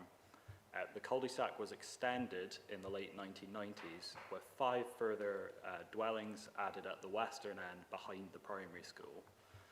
These 5 additional dwellings are accessed from a private lane that's crossed by a public right-of-way running between the school and the west field. So this image before you is from the west field looking towards the later 1990s dwellings at the top end of Maypole Close. This is another image of the west field. So we're at the top of the west field now, where the levels level out a bit. The hedgerow on the left-hand side of this image fronts onto Broomhill Lane, which is at the western side of the site. You can just make out that there's some high-voltage overhead cables that run across the west field. You can see those cables on the telegraph post or the overhead post that runs across the west field in this image. So we're looking back east again from the top of the west field. There's a public right-of-way that runs across the western field from the top end of Maypole Close through to Broomhill Lane, and there's pedestrian gates at either end of this public footpath. In this image, you would note that you can't see the east field from the top of the west field, and that's because of the change in levels across the site. So turning to the application before the committee this morning, this is an outline application seeking approval for the land uses, the amount of development, and detailed access arrangements only. So it's the same type of application as item number 1 on the agenda this morning. So all other matters are reserved from this application, including detailed appearance, layout, scale, and landscaping. If outline permission was to be granted, the reserved matters would be subject of later applications for reserved matters approval, which are required to be submitted within 3 years of the date of any outline permission. So outline permission is sought for use of the site as school sports recreation ground, public open space, and development of up to 30 homes. 30% of the housing that's proposed is offered as affordable housing, and that would be with the standard 10-year split of 75% social rent and 25% shared ownership. Indicative layout plans have been provided indicating the residential development located on the eastern field and the school sports facilities and public open space located on the western field. Vehicle and pedestrian access to the east field would be from Lower Bristol Road by construction of a Bellmouth junction on Lower Bristol Road, and that would form part of a wider raised table arrangement on Lower Bristol Road, providing level crossings at the junction, providing access to the site, and at the junction of Birchall Close also. A gated vehicle access point is also proposed on the west of the site, providing vehicular access to the sports facilities, but that would be for maintenance and emergency use only. Further off-site highway works are also proposed associated with the development to create a continuous pavement between the site and the village on the northern side of Lower Bristol Road. So to run through how that development would indicatively be shown on the site, you can see that the school sports ground is shown on the indicative layout plan on the left-hand side. So that's the west of the site, adjacent to Broomhill Lane. The public open space is alongside that on the west field, taking up the remainder of the west field, adjacent to the top of Maypole Close. And then the housing development is shown indicatively on the eastern field on the right-hand side of this plan with the access from Lower Bristol Road. This is an indicative layout plan for how the housing could be arranged on the site to demonstrate that the 30 homes, up to 30 homes, can be accommodated on the east field. The indicative proposals are for a mix of semi-detached, terraced and bungalow house types, all including 2 car parking spaces and private rear gardens. This is a slightly more detailed plan of the proposals for the west field. So you've got the school sports facilities on the left-hand side, which would be located in a fenced enclosure. It would be a multi-use pitch that would accommodate both mini football and under-8s rugby union sports games. The pitches require reprofiling groundworks to achieve a level playing surface and would also require diversion of the public right-of-way that runs across the site. Disabled compliant footpath, maximum of 1 in 21 gradient, is indicated from Maypole Close up to the sports facilities. The remainder of the west field would then become public open space, with the footpath diverted from its current route, but terminating in the same access points at either end at Maypole Close and Broomhill Lane. The public open space would be enhanced for biodiversity net gain as other neutral grassland habitat and include mown paths. There's also significant tree planting that's indicated, including fruit trees and hedgerow enhancement. It's proposed that the public open space would be transferred, managed and maintained by a management company that would be associated with the proposed housing. This would be secured by a Section 106 planning obligation. So turning to the detailed access works, this is a plan of the proposed access and raised table arrangement that would be installed on Lower Bristol Road. This forms part of that wider raised table between the access to the proposed site and Birchall Close, which is located opposite to the east. You can see that there is a sort of a raised table situation installed on the carriageway to reduce vehicle movements at the entrance to the site, reduce vehicle speeds at the entrance to the site, and also provide level crossings in this location. Further highway works are also proposed south of the site on Lower Bristol Road. So at the minute, Lower Bristol Road does not provide a continuous footway into the village of Clutton. On the northern side of Lower Bristol Road, there is a gap between number 3 Lower Bristol Road and the pavement resumes at adjacent to the old butcher's shop in the village. So the proposals would install a new pavement in this location. So the pavement would be built out from the side of the road, and the carriageway would be narrowed with priority working installed to allow provision of the pavement on the northern side of the street. Just to run through public consultation on this application, we've received a total of 163 objections, and we've also had 6 comments in support of the development. So the main concerns that have been raised by residents is that the services and the infrastructure within the village are seen to be insufficient to accommodate the proposed development. So it's felt that there's poor public transport, and this should render the location unsuitable for housing development. There's been concerns raised in relation to traffic and pedestrian safety on Lower Bristol Road and Broomhill Lane. There's been concerns raised about the Greenbelt impact and the impact of the housing development to the rural character of the village, taking account of the visual impacts of the development. Also, flooding and drainage and runoff from the site has been a concern for people. There's known surface water flooding on Lower Bristol Road to the north of the site, and residents have raised concerns that the development could worsen that situation. There's also concerns about impact on wildlife and habitats at the site, and it's also been questioned whether the school in the village need the sports facilities that are proposed. Quick summary of grounds of support. People are in support of local housing opportunities, including affordable and smaller dwellings. There's support for the school facilities, noting that this will require less reliance on off-site facilities as the primary school have as a current arrangement.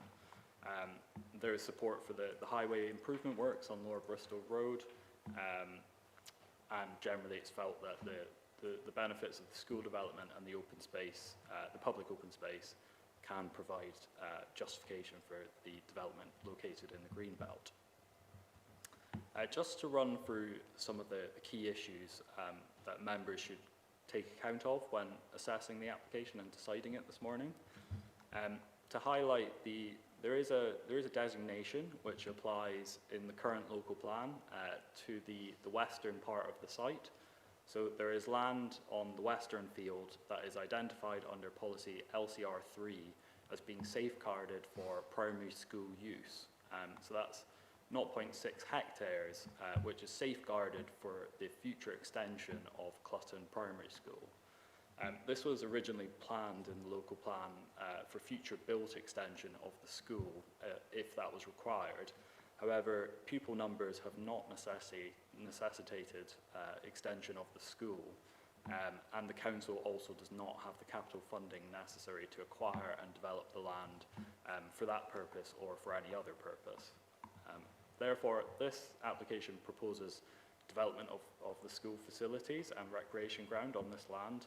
The applicant has committed that they will develop the school sports facilities and transfer the land to the school at nil cost to the school or the council. So this transfer would be secured by a Section 106 agreement, and it would be required to take place prior to occupation of the 10th dwelling forming part of the development. The application has been supported by the Council's Education Services team, and it also has support from the Midsummer Norton Schools Partnership, who are the trusts that run the primary school in Clutton. The proposals would provide dedicated facilities to the school, providing long-term social, educational and health benefits for pupils of the school. This provides an improvement on the school's existing facilities, reducing the need to travel off-site, giving them high standard modern pitches that are capable of being managed directly by the school, which is contrasting to the current off-site arrangements.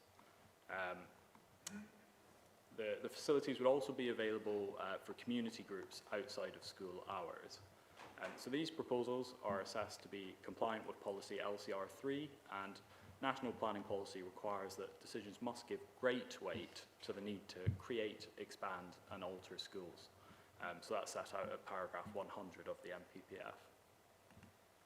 So turning to the assessment of impact on the greenbelt and the character of the landscape surrounding the village, I'm going to run through a couple of slides taken from the landscape visual impact assessment that was provided with the application. So the school sports facilities and the public open space are appropriate development in the greenbelt because these uses are for outdoor sport and recreational purposes. The housing development, however, is inappropriate development in the greenbelt and is harmful by definition.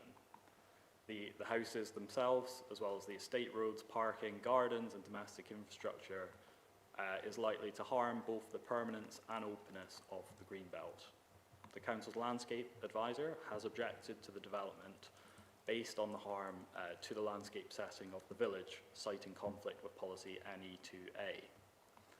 So the image before you is from the landscape visual impact assessment. It shows that in long-range views, you can see the western field where the sports facilities and public open space would be located. However, the eastern field, the lower field, is less visible in this long-range view. So the development is also viewed in the context of the adjacent village from this viewpoint. So this is another image from the north of the village.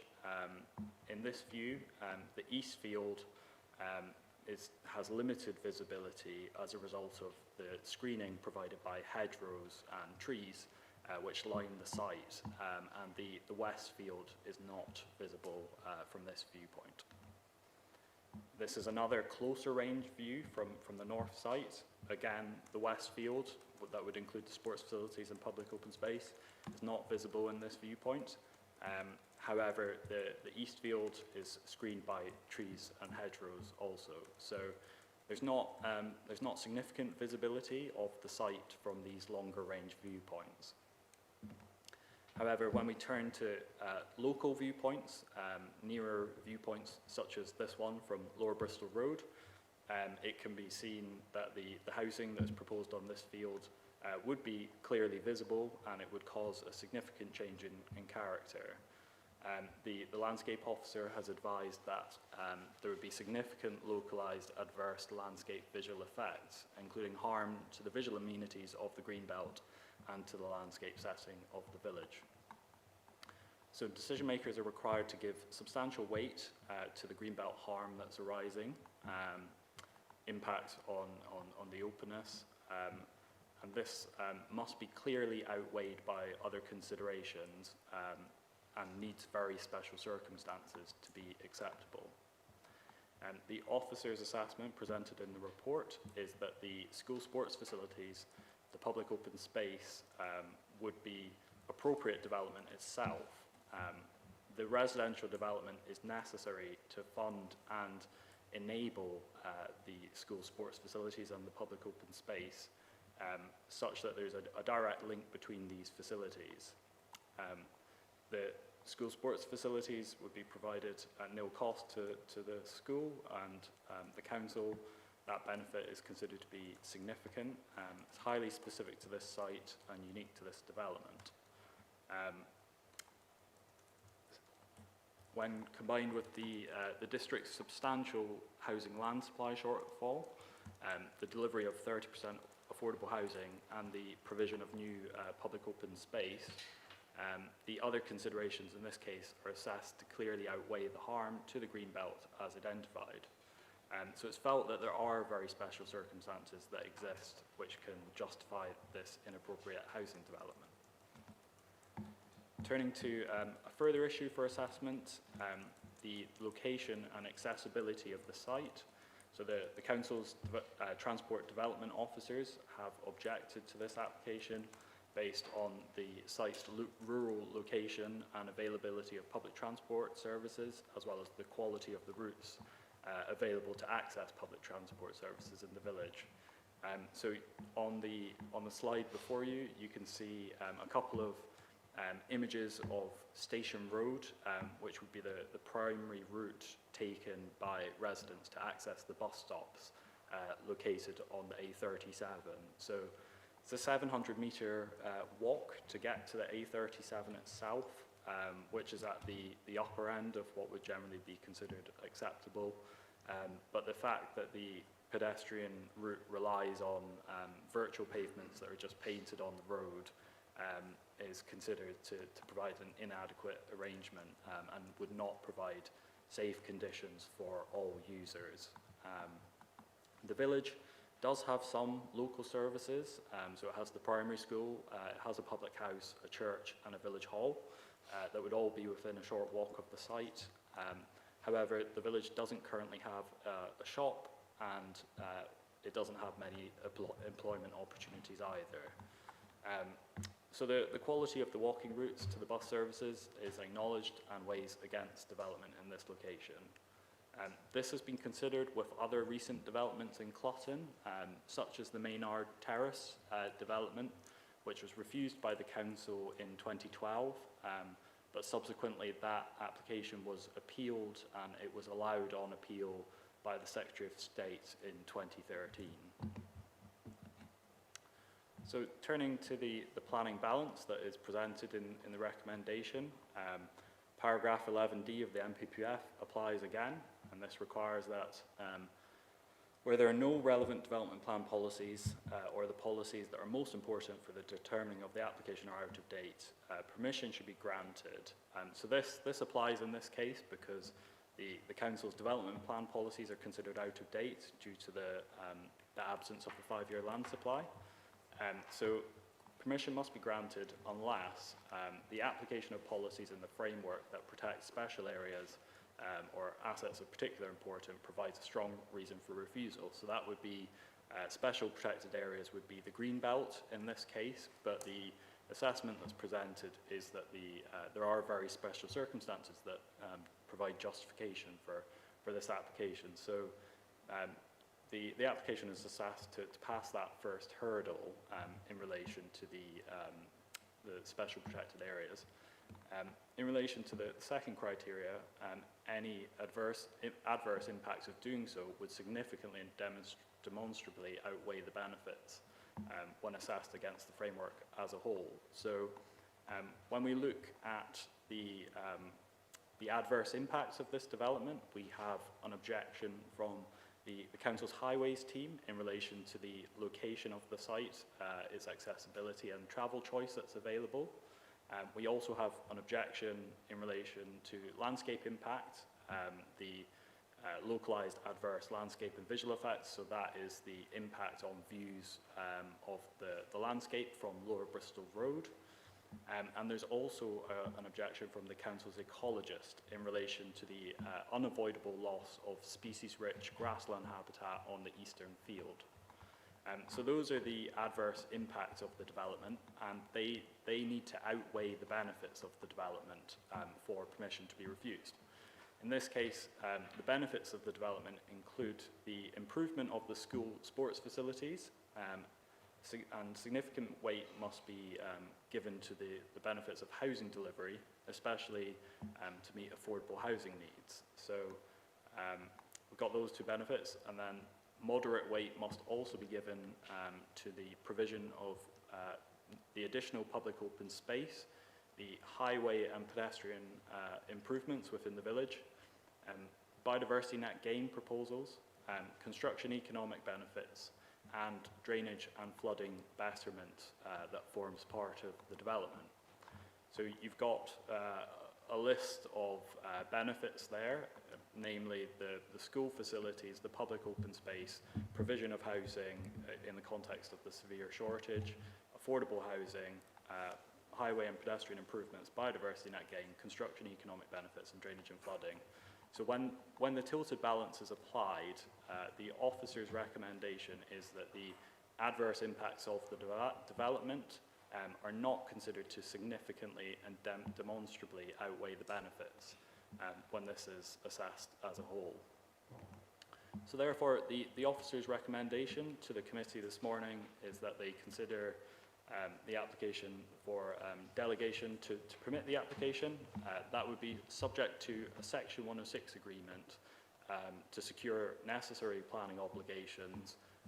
There are several obligations to secure in this instance, namely provision of the school sports facilities and timely transfer of the land to the council, securing the public open space that's also offered, as well as management of that public open space, securing the 30% affordable housing with the necessary tenures, and then a variety of other obligations to offset some of the impacts of development.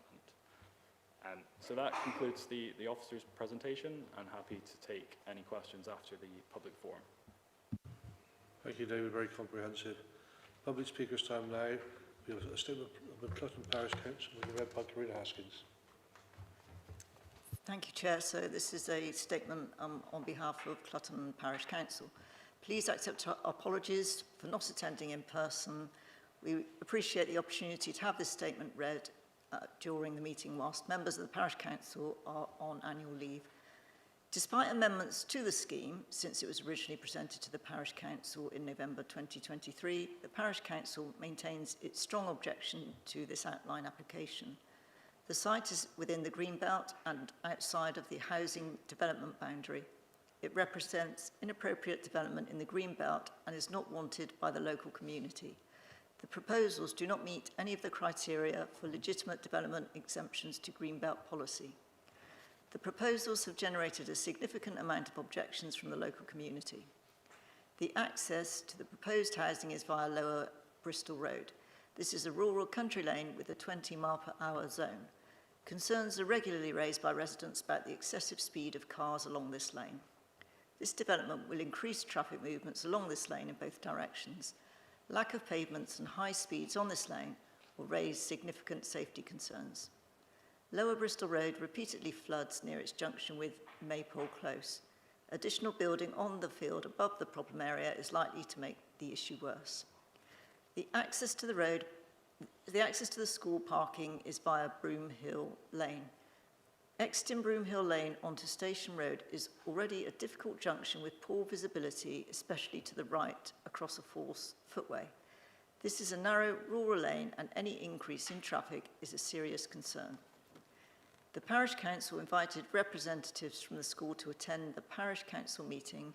However, no one attended. Alternative solutions for car parking closer than the proposed site have previously been suggested but not taken forward.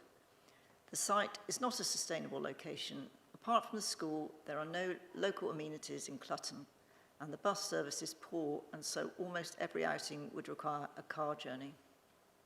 This outline application is only considering access with all other matters reserved for a future application.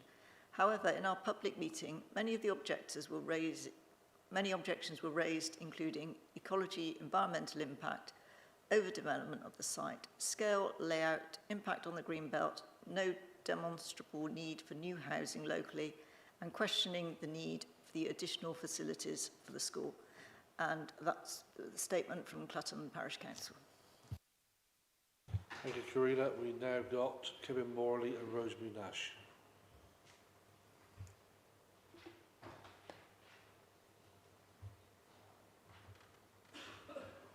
You're sharing 3 minutes and you start by the time you start speaking. This is a small patch of Greenbelt that already has development on 3 sides. The planning officer and the developer will have told you that it meets all the exception criteria for further development. But there is something else that is exceptional about this plot. Not only are houses planned, but he's going to deliver much needed infrastructure and increased road safety to the village.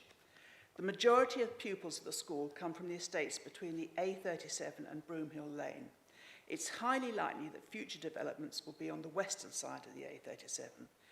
This will mean that to get to the school from this part of the village, children and their parents have to use Station Road, which is narrow, has poor forward visibility, and only a virtual pavement. Not ideal at all for young children, pushchairs, etc. This development will provide a safe, raised footpath from the top of Rogers Close through Broomhill Lane and onto the new public space. Thank you. speak on behalf of the developer. This application seeks outline permission to build up to 30 homes alongside a new facility for Clutton Primary School on land that has been safeguarded for educational purposes for almost 20 years. Despite that long-standing allocation, the facility has never come forward. This proposal provides an opportunity to finally deliver the additional facilities for the school.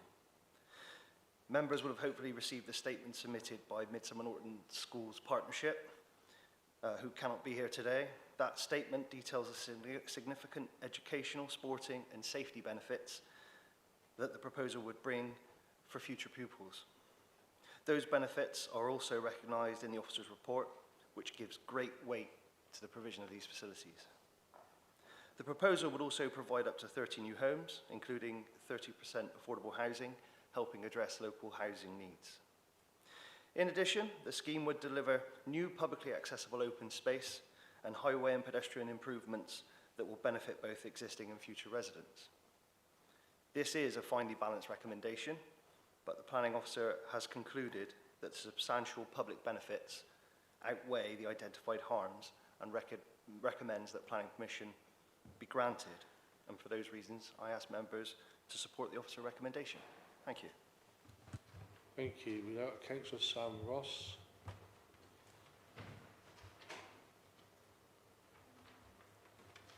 Sam, as a local ward councillor, you get 5 minutes, but as I start speaking.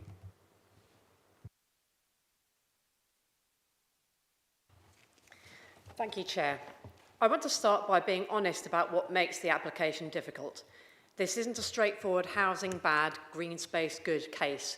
There's genuine offer on the table, a sports pitch and safer, closer recreation space for Clutton Primary School, land that's sat safeguarded and undeveloped for years because neither the Council nor the Academy Trust has the capital to do anything with it. Education services are right that the school is cramped and currently has to walk children across a busy road to use an unfenced field. I don't dismiss that need, but I'd ask the committee to separate two things this application has bundled together: the merits of the school facility and the merits of building 30 houses on Greenbelt grassland to pay for it.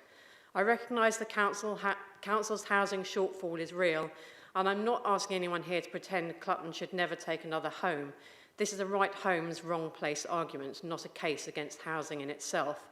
But that shortfall doesn't remove the tests that apply to a Greenbelt site like this one. Members shouldn't feel that supporting the school facility requires accepting the housing that's been tied to it.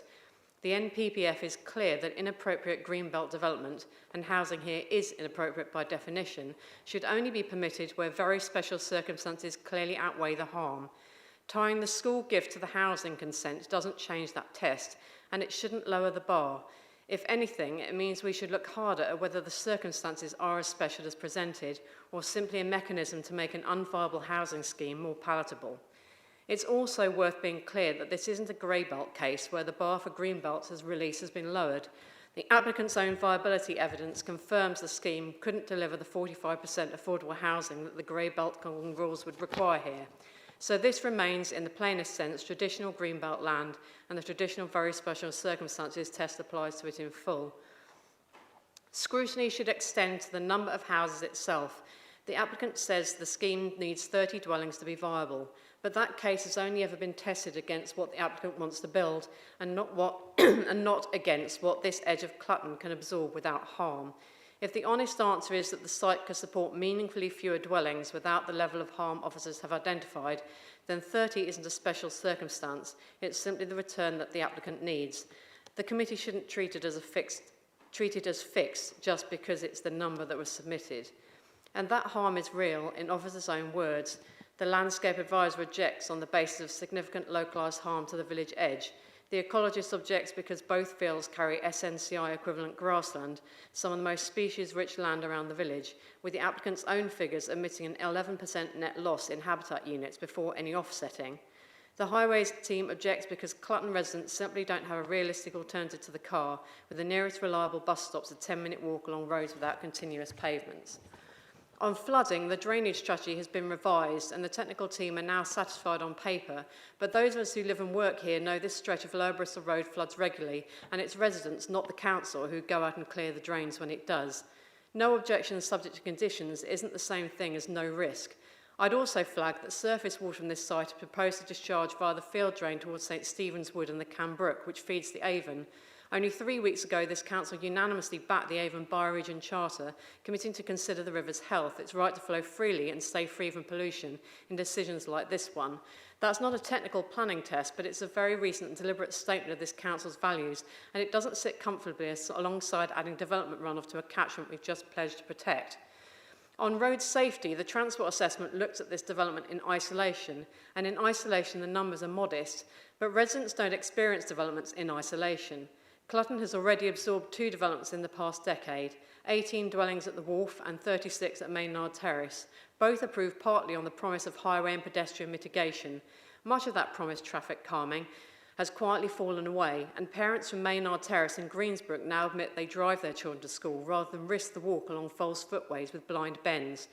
Every incremental development around this pinch point adds to the cumulative problem this committee has already seen play out, and this would be a third. Finally, I'd ask you to weigh how thin the promised benefit really is once you look past the plans. At outline stage, it's indicative drawings and Section 106 promise, not a built pitch, and no one has asked residents what they'd actually want from the public open space, that they don't already enjoy here. The long-term upkeep of that open space would also fall to a private management company funded through charges on the dwellings, including the 10 affordable homes. That means residents on social rent could end up paying several £100s a year to maintain green space presented to the whole village as a public benefit.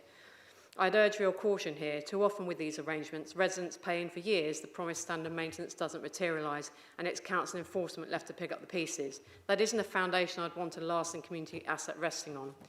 I'd ask the committee to give substantial weight to the green belt, landscape, ecological and highways harm identified by officers, and not to let the promise of land for the school stand in for a proper assessment of whether 30 houses belong on this site. Residents haven't been offered a fair choice here. They've been asked to trade a genuine community need against harm to their village that a straightforward application would never got past the consultees. For those reasons, I'd ask the committee to consider refusing this application. Thank you. Thank you, Councillor Ross. You ran over by half a minute, but let you off. Time for questions for officers, not speeches. Councillor Hounsell. Thank you. Could the case officer just elaborate on the limited opportunities for play and sport at the school?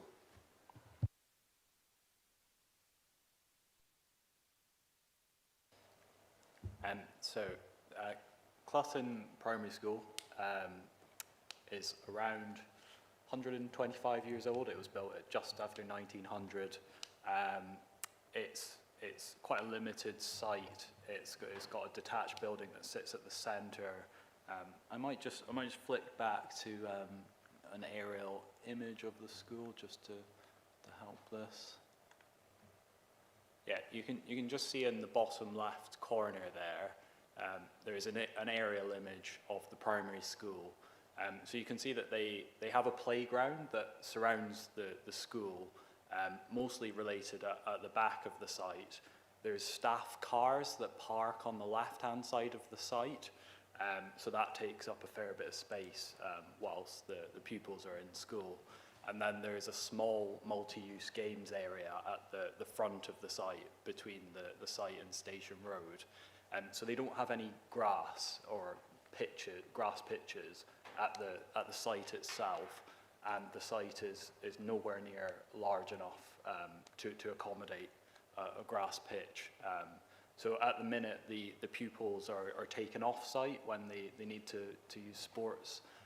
So they either go to the village facilities, which are to the south of the site, or they go to the football club, which is on the opposite side of the A37. They can walk to the village recreation ground. It's only 200 metres away. They do need to cross a road to get there, but to get to the football club, they need to cross the A37 and use those virtual pavements. So to travel to the football club, they use transport, so they get a bus to do that journey. The option that this land provides is that they would have a walkable solution entirely in the ownership of the school, the ownership and management of the school, for a grass pitch really nearby, and that is considered to offer a benefit to the school that's supported by both the Education Services team and we've had feedback from the school itself that they're welcoming of this facility. Councillor Gorley. I just wondered if you had any idea how many houses there are in Clutton. I don't know the answer to that, I'm sorry. Councillor Simon. Thank you. We heard mention of a walking route via Rogers Close, which would mean that people didn't need to use Station Road and its virtual footway.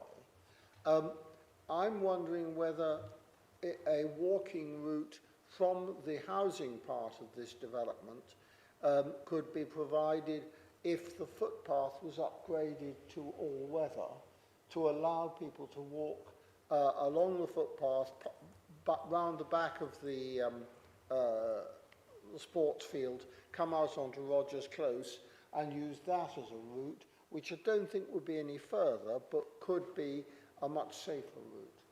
Is there anything either of the officers can say about that? The applicant has endeavoured to provide as much as they can, but there are limitations simply by the land available.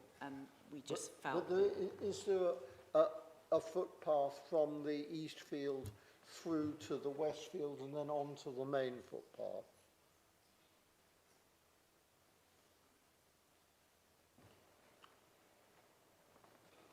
So residents would be able to cross the west field and access Broomhill Lane, but there isn't a route from Broomhill Lane through to Rogers Close, so they would then have to use Broomhill Lane to drop down on Station Road. So they could use the fields to circumnavigate part of Station Road. But that of course involves crossing a field which at certain times of year would be muddy. You talk about introducing a path, and that has been considered, but ultimately I think the decision was made to prioritise the sort of ecological benefits and just maintain the paths as they are, rather than going for a sort of all-weather path across that field. So if you go if you go north on Broomhill Lane, you can't then access Rogers Close. You can. You can existing. There's an existing little link through. It seemed you could when I was looking at Google Maps. Yeah. So it's possible to create a route, an all-weather route, provided. I mean, potentially we'd have to assess the impact of, because to provide an all-weather route, we're now talking tarmac, potentially lighting, and those have ecological impacts. So theoretically possible, but we haven't explored that in detail to advise you well at this stage. Councillor Hounsell. Similar to Councillor Simon's point about what could happen in the future, this is hypothetical. Councillor Ross has pointed out the tension possibly between having a public space that's paid for by the people that live in the new houses to a management company, and yet the field being a public field open to anybody in Clutton. I can see that being an issue. But presumably the public space, there could be an asset transfer to the parish council if it wished, and the funds for that raised through their precept. Is that something that is feasible?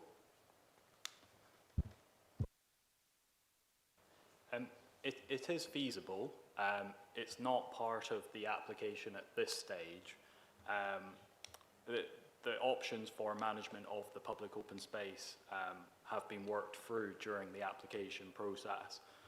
So the council are not taking on management of additional public open space at this point in time.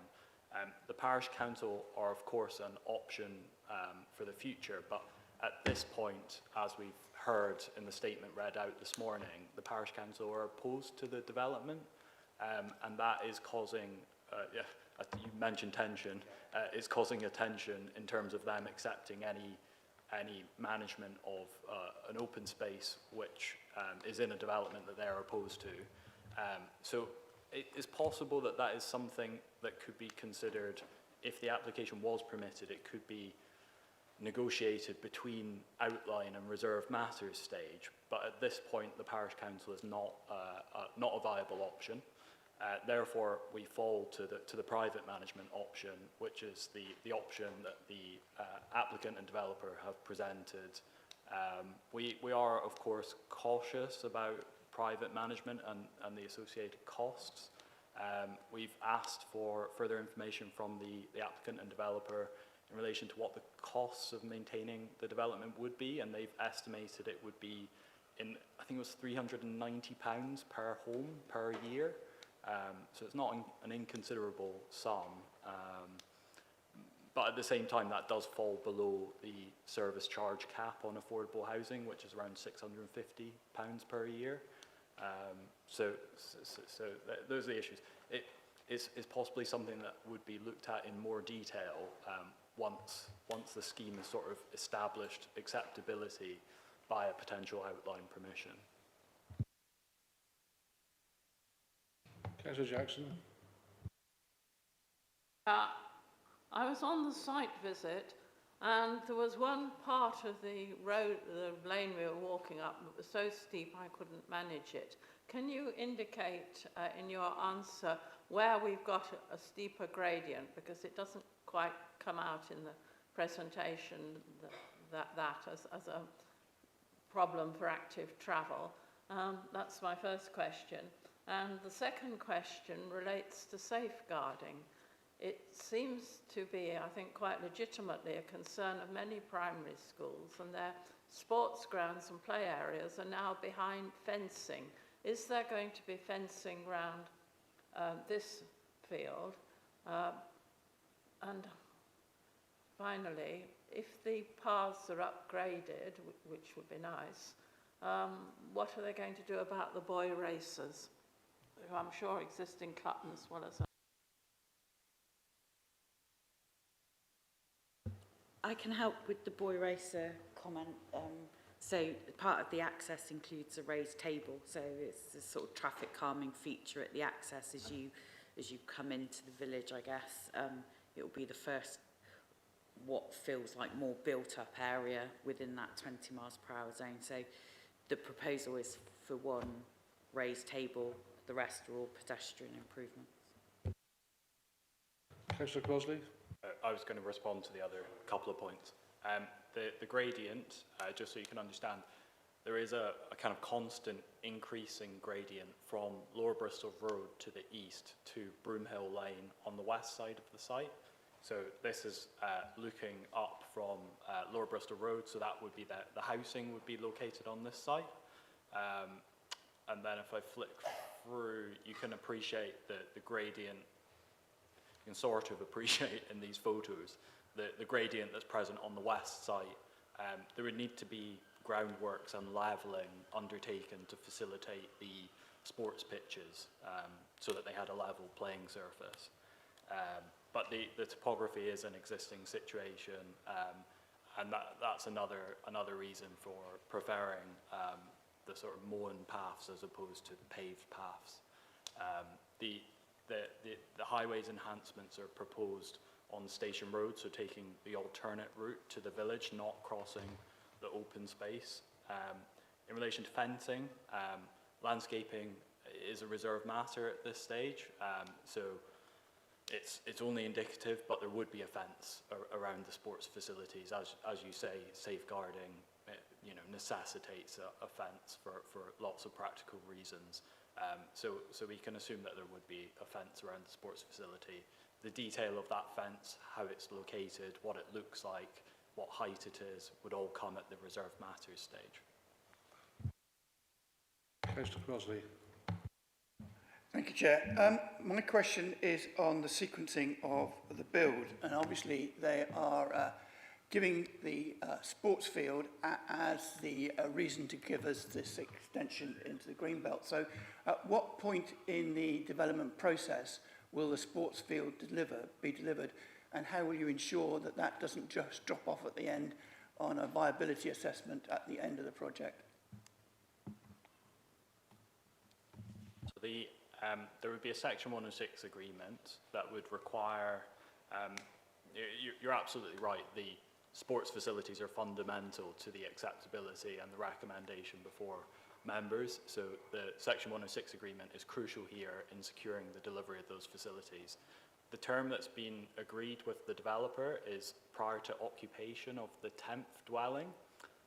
So we think that this is a suitably early point in the development. So the land would need to be transferred to the school or via the council by occupation of the 10th dwelling.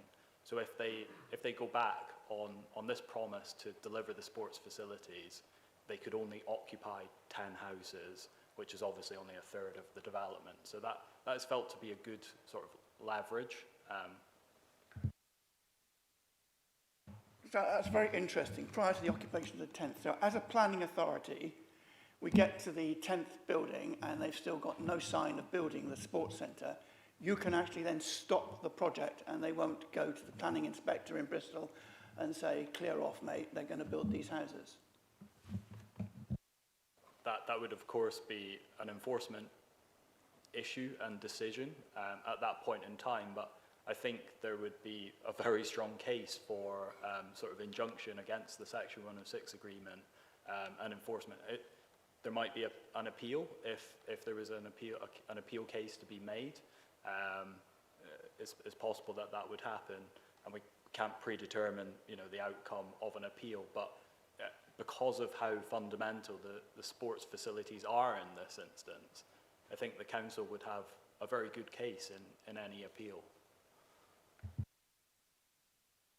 Any more questions? There's none. It's open for debate. Councillor Hensel. The land that's been set aside or safeguarded for the school, the funds haven't been found to do that expansion or develop it in any way for years, and it's likely that that situation will just continue indefinitely. There's also the possibility in the future that if land that's been safeguarded is simply not utilised, there may be a future policy, perhaps from national level, that says that land has to be released. This looks to me a special opportunity to at last build out what is essential for the children of the school and generations of children to come. I think very special circumstances are demonstrated. The effect on the landscape, it was notable that that the eastern field where the housing would be was clearly less evident in long-range views. So I think that's important as well. So I would like to propose a motion that we support the officer recommendation, delegate to permit. Do I have a seconder? Councillor Simon. Thank you, Chair. Yes, I agree with Councillor Hansel's summary. I think this is a unique opportunity. I can see the disadvantages of this site as a housing site, but it does link to its environment within, as an extension of the village. Although transport has objected on grounds of the distance to public transport, it hasn't said that the road issues are insurmountable. I think that a bit of work to improve access, avoiding Station Road, would be desirable. It would also provide an alternative route to the school from quite a bit of the village which would be desirable, again avoiding Station Road. So I think that as this proposal evolves, it can add benefit for Clutton, and so I'm happy to second the motion. Councillor Hughes. Thank you.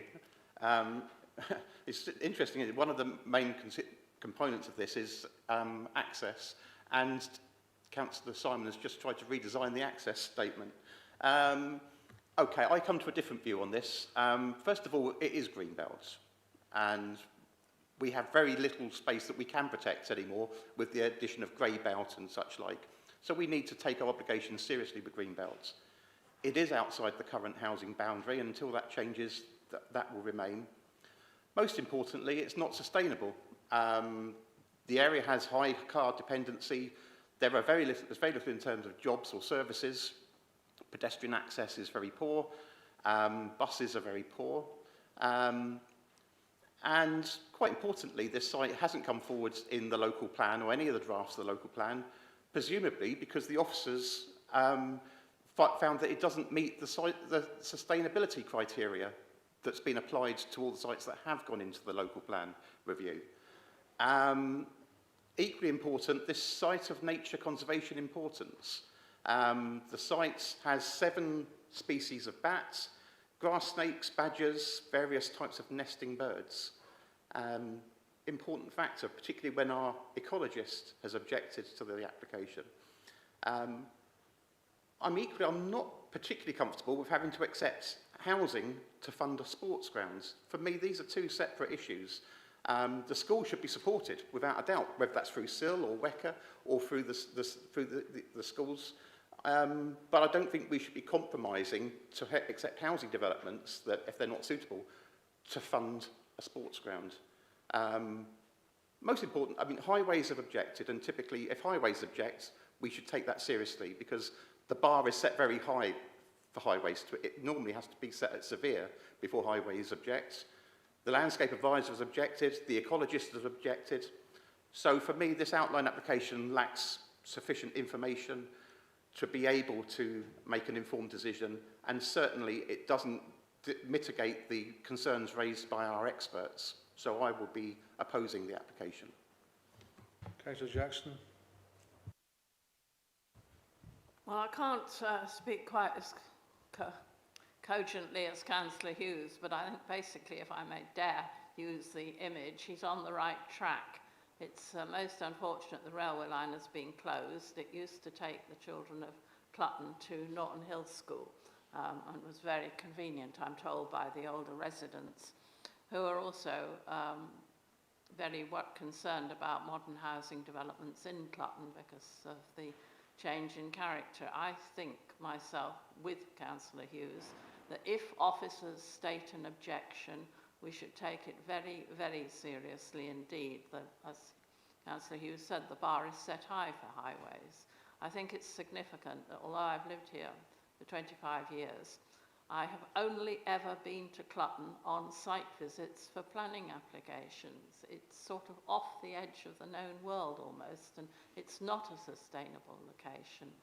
And we're simply going to add to the carbon footprint of the council if we deliberately allow unsustainable housing estates where people will have to have probably two cars per person. So I'm not going to support the motion that's on the table at the moment.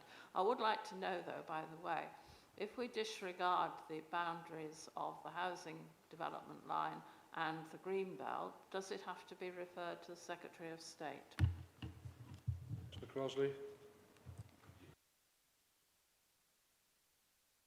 I'll ask to see the opposite answer. No, it wouldn't be. If the application was over 150 houses, it would have to go to the Secretary of State. Councillor Crosley. Planning is often about difficult decisions and complex issues, particularly in a rural village like this where you're adding a significant number of houses. But to me, the reason I asked about the sequencing of the build, I think the developer is offering the community and the wider community a really good asset, and we don't have enough assets of community use, such as sports fields and sports pitches, that are available to the wider public. And public health issue is a real concern in this country. So the easier we make it for residents to be able to partake in physical activity, in my view, is very important and very interesting. I'm delighted that the school, in building this, is saying that out of school hours, it will be available for the wider public. And to me, that is a very important part of my support for this, that it's not just a school facility, it's a school plus community facility. And while I agree with previous speakers, you know, we are going into the green belt, and every incursion into our green belt has to be carefully considered in advance of us reviewing the whole green belt and deciding where new things can go. I think that the compromise that we've got here between an extension that is completely contained as an extension onto the village, but linked in to a public green space, but linked in also to a useful community facility, I think is what brings me on the side of supporting this application. Councillor Gawley. I think Councillor Crossley has put some very cogent points. I mean, the expression of bird in the hand comes to mind, albeit with ecological references. I think the fact that there is going to be a school playing field plus public playing field is good. I am concerned that the houses that will be built to support it will have to continue to support it. So there is a concern about the future of the maintenance. But it's quite a small estate compared to the one we looked at previously. It's 35 or something houses. And actually that's equivalent to the estate that's just across the other side of the road from it. So I think it's not a massively dominant new development. And I'm sure that I would hope that the access to the road, the false pavements or whatever, could actually be resolved. And then that would make this more of a sustainable site. So I am inclined to agree with Councillor Crossley to support this. Councillor Leach. Thank you, Chair. A couple of members have made the point that if a consulted officer objects to an application, we should weigh that very strongly.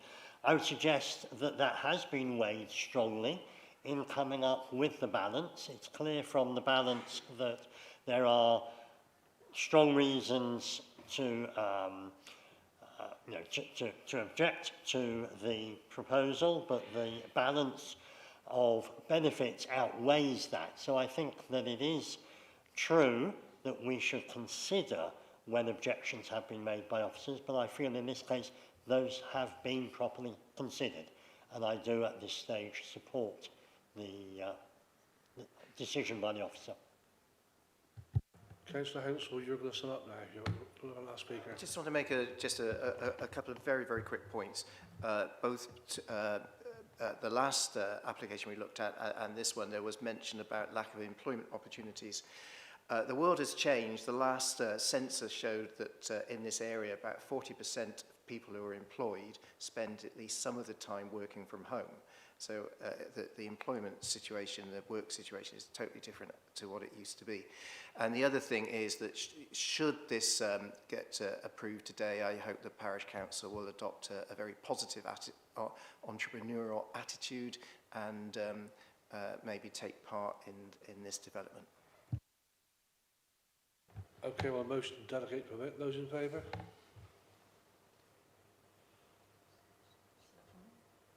Those against? That's 7-2, that's approved. We're now moving on to the next item. Torcrest Limited, Ashley House, High Street, Porton. And Isabel's going to actually present.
Chair, could I propose that while we're waiting, we just note the quarterly report?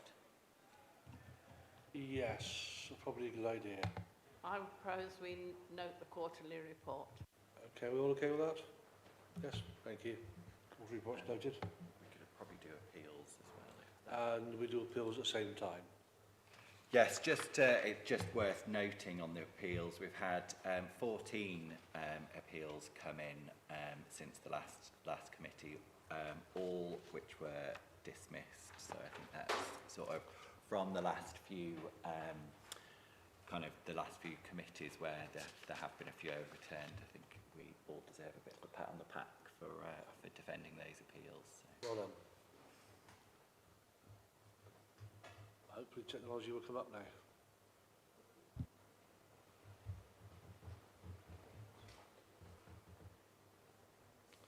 Fiona. Can I ask a question about what our batting average is? Unfortunately, I don't have that. I mean, it's. I think the last time I looked, we were well above the sort of what we needed to be before the Secretary of State would come in and sort of be worried about it. I guess the thing would be, but I can certainly find that out. The appeals that we've just received in the last month will have certainly improved our overall score. And can I ask a further question? Is it possible to have an analysis? And you may have just provided us with this, and I don't know, and I apologise for that. You know, whether the appeals are down from decisions made by officers and decisions made by the committee. So the details are on average. We can certainly do it. Obviously, in of those 14, one decision was made by committee. It's the first one on the list. If you want to have a look at it, which was I think it was Stonehouse Lane, which we actually had a revised scheme that was permitted by committee more recently than that. So. Okay. I'm just waiting for technology to catch up with us. If it doesn't, we'll stop in a moment. I didn't intend stopping, but we might have to. Councillor Grosley. Councillor, can I suggest that we've got lots of laptops in this council, that for future meetings, all the papers for the report come in on one laptop, which is plugged in at the start, and then we don't have laptop changes, because this has happened in the past. We've had hiatus like this, and it doesn't look good for those watching on the video. Completely agree with you. We have in the past asked IT for that, and I think we were there were some issues with providing that, but we can certainly have another go and try again. Can I? Sorry. I was going to say we did ask IT, because I know some authorities have a laptop that can be used for committee meetings, but unfortunately at Baines they have to be associated with a person. So there can't be a sort of team one, everyone has to be allocated. Very simple. We just put all the papers for one of the officers that's coming to the meeting. Yes, we will certainly look into that. That's not a problem at all. I understand that. It looks like we've got an ongoing problem. We'll adjourn for 10 minutes. Once it's sorted out.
Okay, it looks like all members are returned. Technology is now working.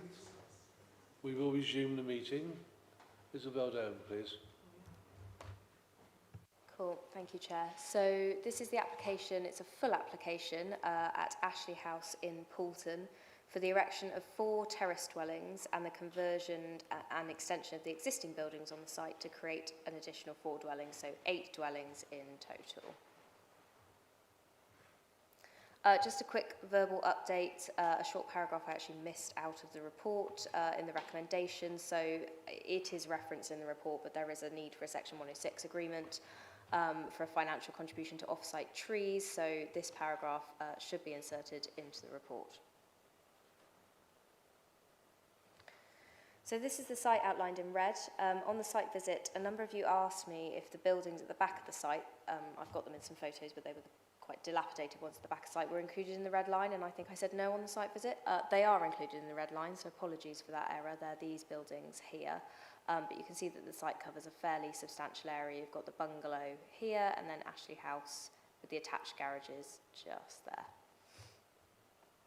Then an area of the site, so those are those buildings, the dilapidated buildings I was just referring to here, Ashley Bungalow and Ashley House. And then this is the kind of stepped entrance that we walked up to get into the bungalow. This is from the applicant's, I think it's the design and access statement that this is in. I thought this was quite a helpful drone shot of the site because, as a number of you have noted, there's quite a lot of level changes, quite difficult to see the site as a whole. So these are the steps, and this was the sunken garden, the 1950s bungalow, and then Ashley House just here. And then you can see kind of the edge of the archway that led into the yard that we stood in for some shade on the site visit. So the bungalow is a 1950s bungalow, and Ashley House is a non-designated heritage asset. The site is in the Poulton Conservation Area. You will have noted on site that neither of the buildings are occupied. They haven't been occupied for some time. They're boarded up. They're in a really poor state of repair. So some site photos. So this is the steps that lead up into the site. And then we've got some site, photos of the site frontage. So you've got kind of an existing wall with a terraced arrangement that leads up to the site, again, because of those level changes. This is just part of the rather large oak tree that we all noted at the front of the site as well. And then this is just a couple of Ashley House. So it did originally have a pitched roof. That was removed in the 20th century. And as you can see, it's in a poor state of repair, boarded up, hasn't been lived in for a significant period of time. And then just a couple of the bungalows. This is just the edge of the bungalow. And then this is its rear garden. We didn't walk around here on site because it's really very overgrown and actually worse now than it was when I last went on site. But that's just how the site kind of looks to the rear. And then these are just the neighbouring properties. So this photo here is taken with the bungalow behind me. So you can see that these properties are actually set at a level that's quite a lot higher than the existing site. And then these neighbours are kind of also in that position and face sort of towards the rear of the site, I suppose. And then some images of the archway. So a couple of you on site asked if the archway was listed. It's not listed. And this leads into kind of the service area at the back. You can see here some cars parked. They belong to the neighbouring dwelling. And then this is the back of Ashley House as existing, so you can see the edge of the archway just there, my cursor. And then you've got the existing garages as well. And then these are the buildings which I was asked whether they were included in the site. They are included in the site. And then finally, this photo is taken from the car park at the Methodist Church behind. So this is actually the roof of the bungalow. I just wanted to show the relationship between the church, and then actually you can see those neighbours here that I said were set higher than the site. This is quite a good image that shows that. So this is the proposed site plan. So you can see here that the existing bungalow has been replaced with 4 terrace dwellings. The steps that we used to enter the site will be replaced with an access and parking area for 6 vehicles. Ashley House is here. And I'll come into the details of the alterations in a moment, but essentially a roof's been added and it will be converted into 2 3-bedroom dwellings as opposed to the single dwelling it is now. And then the garages just here are being converted into 2 1-bedroom coach houses with 6 parking spaces underneath. So I must also apologise, these buildings I did say would be retained. They're not, they're being demolished. And that will allow for more turning space on site and also visitor parking just here. So each property you can see has got a garden space. And the terrace properties have also kind of got a little front garden. So these are some of the proposed kind of site elevations and sections. It's quite difficult to see all the detail on the screen, but you can see there are some quite significant level changes. So at the moment, the existing bungalow sits above street level, as we know, accessed by these steps. As proposed, the terrace dwellings will be set down, so the site will be excavated, so that they are essentially at street level, so that cars can enter into the parking area without needing to go up a slope. You can't really see it that well, but the red dotted lines are quite helpful here. So this one, which actually is at the level of, I guess, kind of the top of the ground floor, the ceiling height of the ground floor of the terrace dwellings, is actually where the ground floor of the bungalow is. So you can really see that difference in level change, and that actually really helps in terms of any kind of potential neighbour impacts, because the site next door is set kind of higher than these properties quite significantly. You'll also see from here the alterations at Ashley House. So it's had its pitch roof added. There are 2 gable projections at the rear that you'll see a bit better in another image I've got in a moment, and then 2 small dormers proposed at the front. There's no changes proposed to the archway, and this will be accessed as it is. It doesn't need to be widened and will be left. So then we have this is the rear of Ashley House. So you can just see the bungalow over the top of the garages here. This is as if we were stood in that kind of yard area facing into the garages. So you've got these 2 gable projections that have been added onto Ashley House, and of course the roof.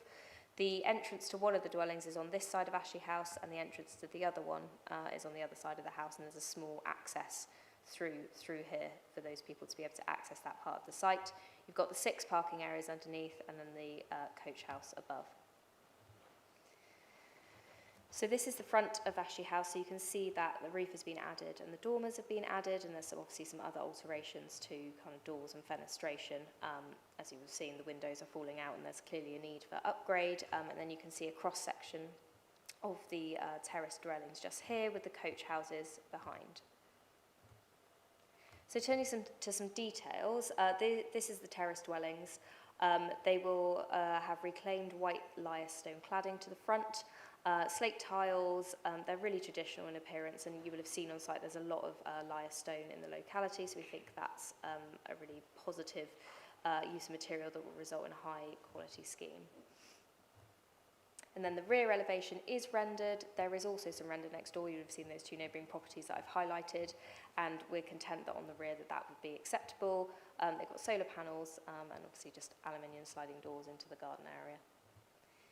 And then just briefly on the floor plan, so 3 bedrooms on the first floor and a bathroom, and then the living area is contained to the ground floor. Each one will also have an air source heat pump that's located here. And then this is Ashley House. So the pitch roof has been added and these dormers have been added here. This is the entrance to one of the dwellings. As I said, the other one is on the rear, and you'll see from the floor plan in a minute how that's kind of configured internally. You will note from the report that the Conservation Officer has said that the dormers probably aren't of a scale that she would perhaps like. They have been made smaller as part of the application. The window size, you'll see, doesn't particularly follow the window hierarchy. But obviously that does need to be balanced with the benefits of putting the roof on and the fact that, you know, we want sufficient natural light and space in the loft space to enable there to be 3 bedrooms. So on balance, we don't think that it harms the non-designated heritage asset, and those dormers are acceptable. And then we've got the rear. So this is actually the existing archway. You can kind of just see it in that plane, which does attach onto Ashley House, and that will be retained. So you can see the gable ends projecting a little bit better on this side. It was originally proposed that a lot of render would be used on this elevation, which we said was unacceptable given its visibility, and that has now been changed to stone. And then again, this is that side view that I showed you. So you can see the dormers. They are small, they are contained within the roof space, and then those gable projections as well. And then this is just a cross-section of the other side, so the coach houses and how they interact with Ashley House. This elevation will be rendered, but again, there's very limited visibility of this elevation, therefore we think that's acceptable. And then you've got the 2 floor plans. So you've got the 2 properties are divided kind of in a bit of a zigzag line. So this is the entrance from, I guess, the front of the site, and the entrance from the rear of the site for this dwelling here. 2 bedrooms on the first floor, and then a bedroom in the loft, so they're both 3 bedrooms. And then finally, the coach houses. Excuse me. You've got 6 parking spaces. You've got access through to a communal bin and bike store, and then there's the 2 properties above. They're quite contemporary in their appearance, but actually there are quite limited views into this part of the site, and also the existing garages have flat roofs, and actually the standing seam zinc with the lyre stone should provide a really nice high quality contrast. And then we've got the rear elevations of those, so they are obviously set above, and you can see kind of the level changes here. So obviously the parking would be within this bit. Got six parking spaces, a communal bike store here. There's some bike storage as well within the entrance to Coach House 1 and the entrance to Coach House 2. So across the site there is parking, I think, for 22 cycles, which is policy compliant, and there's a condition to ensure that that's provided. And then you can see it's kind of quite open plan, kitchen, living and bedroom, bathroom, both 1 bedroom. So finally, I just want to chat through the highway work. So this application has been with the council for quite a long time, and there has been a lot of back and forth and a lot of negotiation with regard to the highway arrangements. So as you will have noted on the site, there will be 2 entrances. You've got the entrance through the archway, and then you've also got the new entrance and vehicular access where those steps were where we entered the site. So this is existing through the existing archway. You'll see that there are cars in there used by the neighbour, and obviously the site has been disused for a very long time.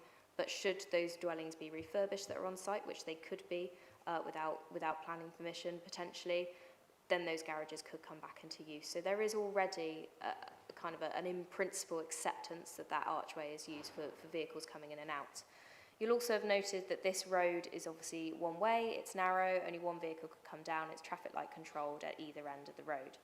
When you come out, or when you're waiting to come out of the archway, you can see the traffic light that's located here, and hopefully you will have noted that on the site visit, and that shines red or green depending on which way the traffic flow is going. So people coming out of here should be able to see which way the traffic flow is.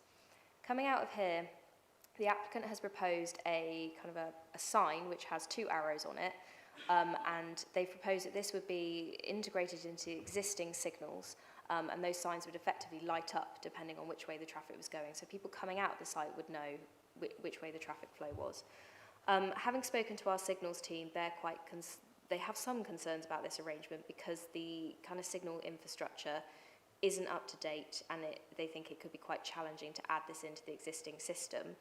They then requested that we seek a financial contribution to upgrade the whole system. We discussed this as officers, and we've discussed this with the applicant. The scheme is only for 8 dwellings, and the wholesale sort of upgrade of this system would be incredibly expensive and would likely render this development unviable. There are 3 tests in the SIL regulation 122 tests to ask for planning obligations, and one of these is that they must be related in scale to the development. We don't consider that sort of the upgrade of this system would be related in scale to a development of this size. We do think there would likely be a technical solution to be able to add this into the existing signals. We have conditioned that this is provided prior to occupation. However, you will have noted that when you do kind of sit here, there is some visibility of this traffic light. The number of vehicles coming in and out of this entrance would be low. There's only parking there for six cars. You couldn't feasibly really get any more cars in there because these wouldn't be able to get in and out. So obviously it's not an ideal solution. The ideal solution would be we got a contribution to upgrade that whole system, but given the level of development, it's just not appropriate to ask for that in the view of officers. And so we've accepted on balance this arrangement as acceptable. In terms of public consultation responses, there were 2 objections relating to overdevelopment, overlooking, potential impact to the setting of listed buildings, concern about the installation of traffic lights and infrastructure, and the increased traffic emerging onto the high streets, and then 1 support comment which focuses on the site being sustainable brownfield location, close to the centre of Poulton, well connected by public transport, and delivering homes for local people. In terms of consultee responses, our tree officer has given a response of scope for revision, so she has no objection to the tree losses on the site, but she did have concern that some of the tree planting that's shown in the landscaping plan does conflict with dwelling placement and servicing, So we as officers have resolved this by essentially seeking contribution towards off-site trees, which is permissible by our planning obligation SPD, and that would be secured by Section 106 agreement. The Conservation Officer, as I have explained, also said scope for revision because she would like the size of the dormers to be further reduced, but officers consider they are acceptable for the reasons set out in the report. There's also an objection from the Sustainable Construction Officer, our Climate Policy Officer, because the original sustainability strategy wasn't in compliance with our SCR6 policies. However, we've gone back to the applicant, they provided new information, and now the scheme is in compliance. I just haven't reconsulted the Climate Policy Officer because there was no need to. There's no objection from contaminated land, drainage, ecology and highways subject to conditions. Poulton Parish Council was supportive in principle, but they have concerns about the highway and parking matters. And Councillor Liz Harman, who I believe is speaking today, was also supportive in principle, but also has concerns regarding the access onto the main road.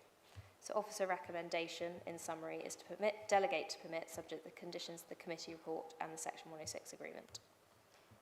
Okay, I was speaking time. We have a statement from Tom Burford, the applicant, read by Corinne Haskins, please.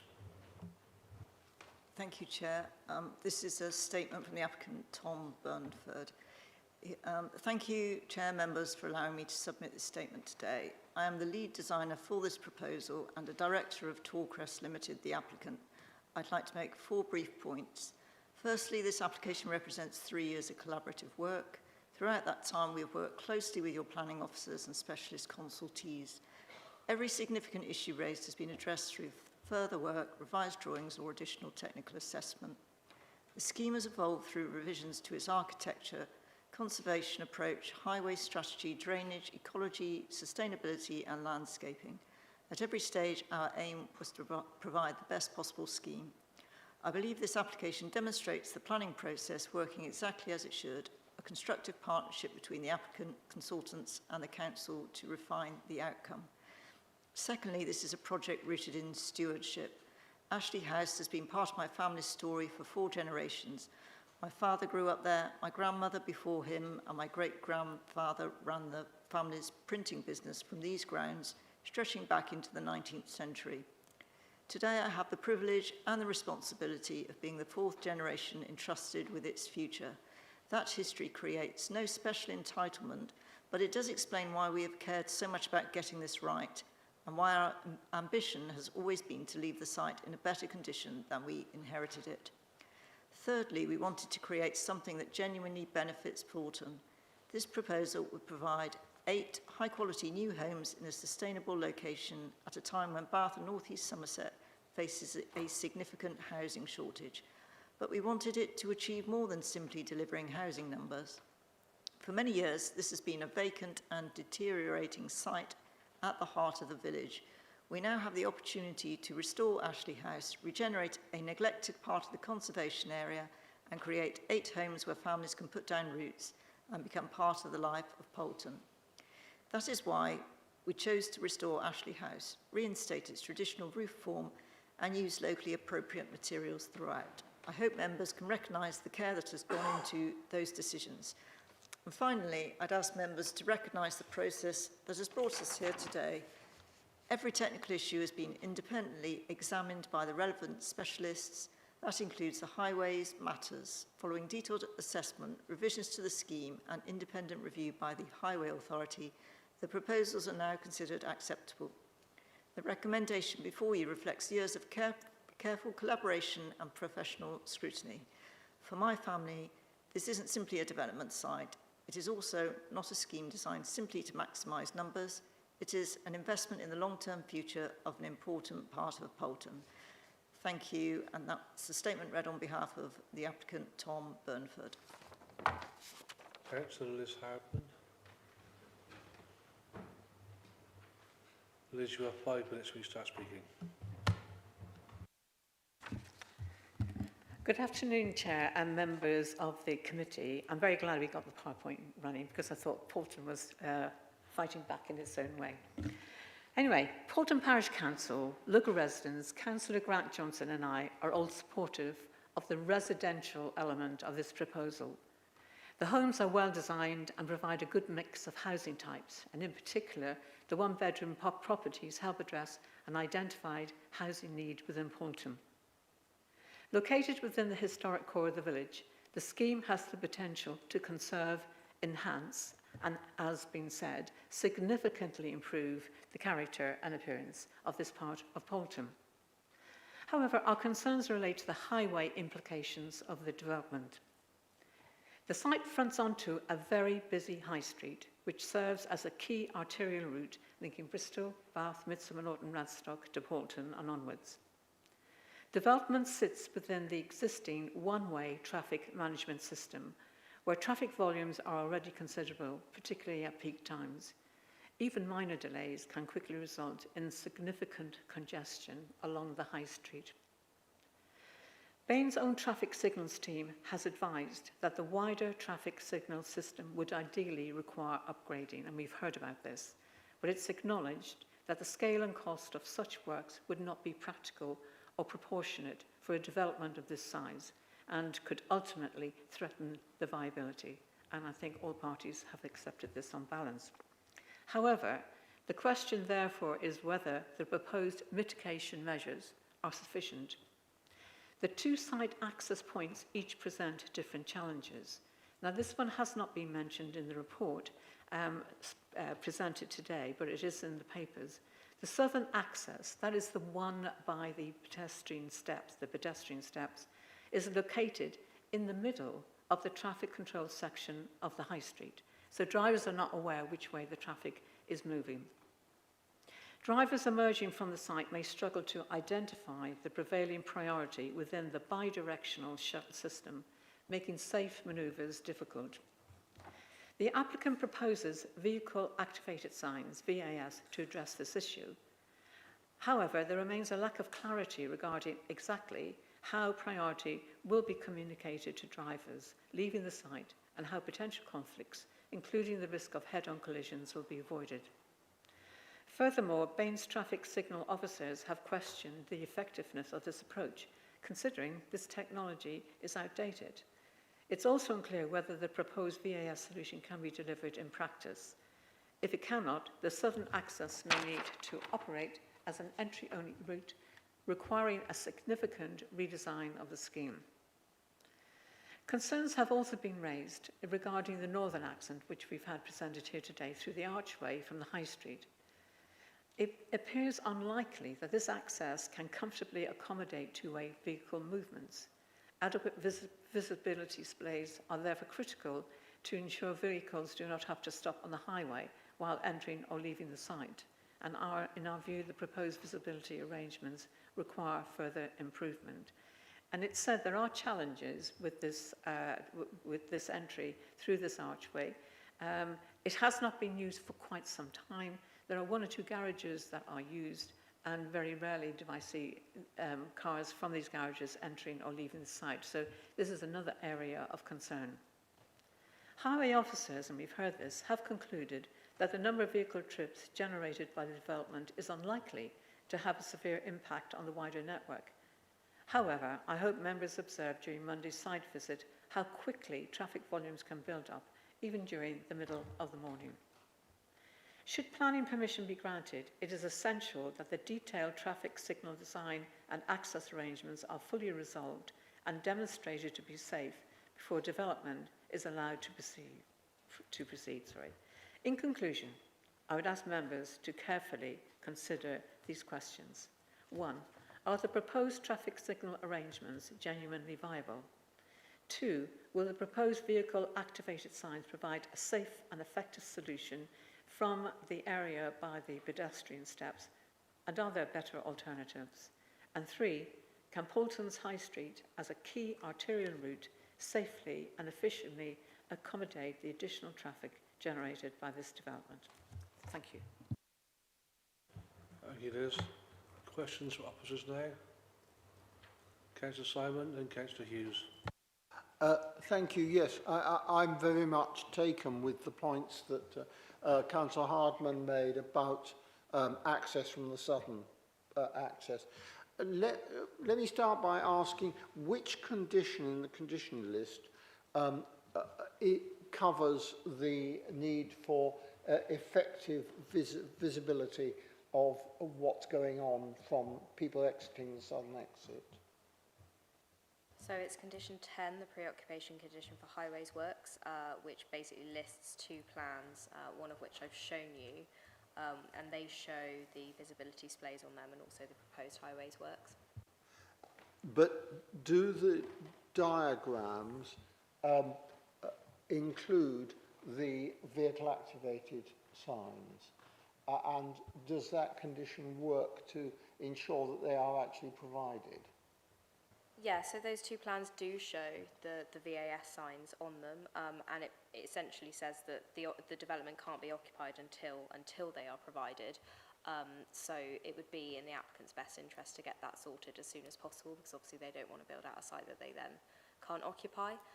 There is admittedly some degree of risk, I think really on the applicant, in that there isn't a technically feasible way to put that into the existing system.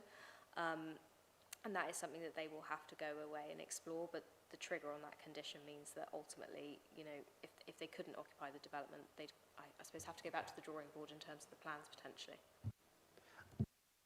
My second question is about the volume of car parking.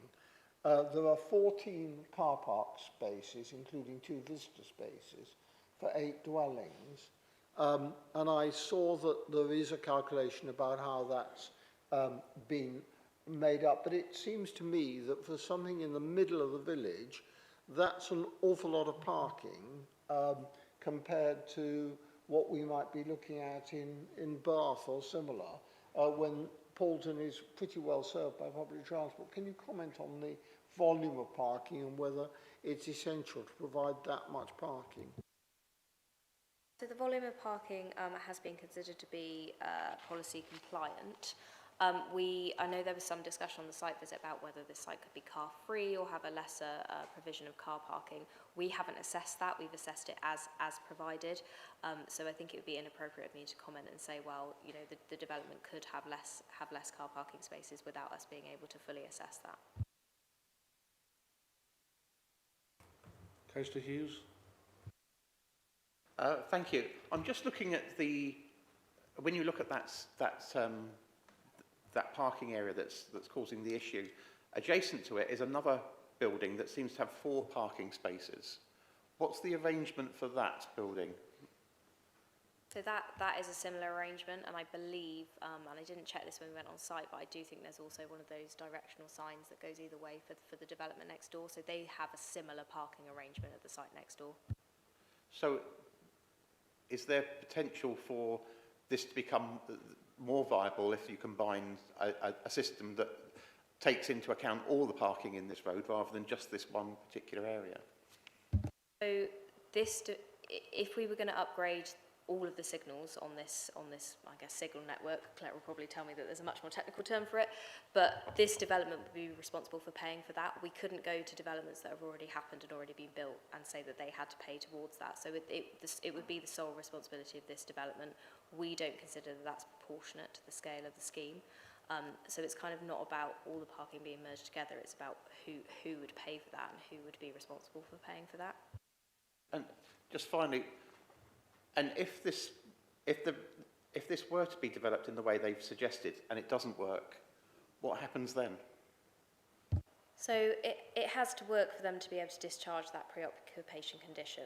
If we get to a point where it's not technically feasible, they would either not build out the development, or they would have to come to us and do a Section 73 application to amend or remove that condition, at which point we would probably ask them for an alternative solution. That would obviously have to be assessed at the time. We've obviously made this recommendation on the basis that there would be a technically feasible solution and it would work, but if it came to light through further investigation and work with our signals team that couldn't happen, then alternatives would have to be explored to enable this development to be occupied. So that condition puts that control on, and it's basically saying, well, you can build the site out if you want, but you can't live in it until we've sorted this issue out. Obviously, nobody's going to build it out if nobody can buy the properties, because it just wouldn't be cost effective. Councillor Jackson. Thank you, Chair. I need to state the obvious, I think. Poulton is not Bath.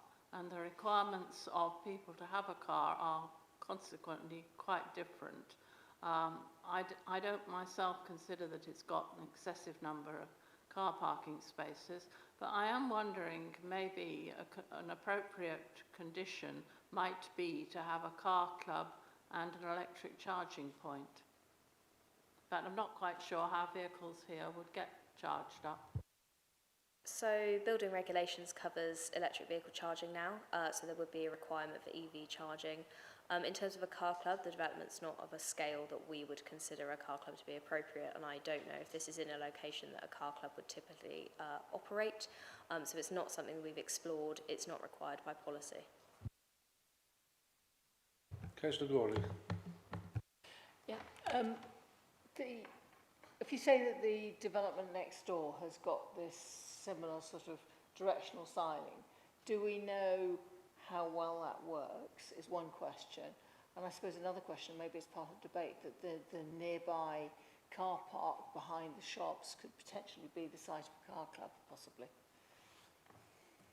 So I don't have kind of any collision data or accident data for that stretch of road, and I'm not sure when that development was constructed next door, and indeed when those signals started. So I don't know how effectively that operates. Again, in terms of the car club, this isn't a development of a scale where we would expect a car club space to be provided. The site is providing sufficient car parking in line with policy.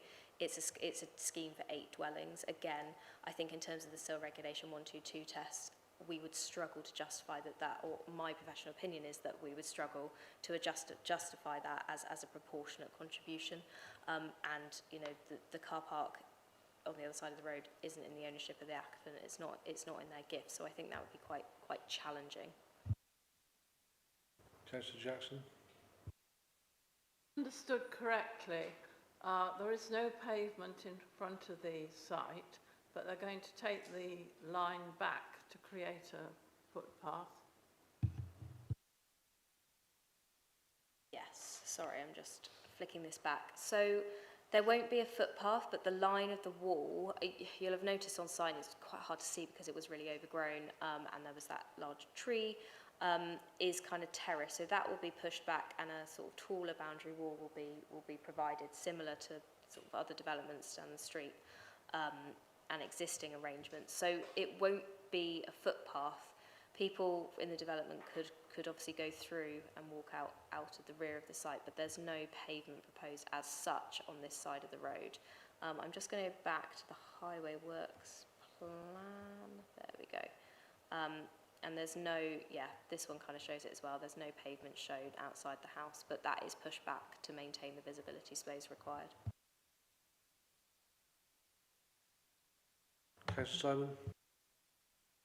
A factual comment, but I'll put it as a question. Are you aware that the picture in Google Maps shows a little sign opposite the entrance just a bit to the south of the development site with a sign which you can just about see has got an arrow on it, but it's dated 2013 and it's in the rain, so it's a bit hard to see. But just as a comment, you can see a sign in Google Maps. So that is there. I believe that's still there, but I didn't check that when I went out on site with you all on Monday. Okay, I can't see anybody else want to ask questions at all. It's open for debate. Councillor Simon. Okay, I'll go first again. Firstly, I think this is an imaginative scheme for an important site, and I think that Councillor Hardman supports it in principle, and I welcome the passion shown in the statement we heard. So, in principle, I think they've got this more or less right. The key question is the access, the southern access. I would prefer rather than a condition which relates that links to the existing highway drawings that said something like that before the building, before it's occupied, there shall be satisfactory arrangements such that cars exiting the site are aware of the direction of travel, rather than link it to particular technologies or drawings. But since the recommendation is to delegate to permit, I think officers can study that further. But I'm happy to move that we delegate to permit this on the basis that there will be awareness of what the traffic is doing if people need to exit that southern parking area. Councillor Hounsell. Happy to second. Gorley. I think this is a great scheme, and as long as we can sort the traffic, the egress and exit, then I think it's a really good use of brownfield space, and I applaud Paulton and the developers and everybody else and the council and the officers for coming to this conclusion. Councillor Jackson. It seems I've been beaten in the race to second Councillor Simon, but I do support this because first of all, it fulfills the basic requirement that the development should conserve and enhance in the conservation area.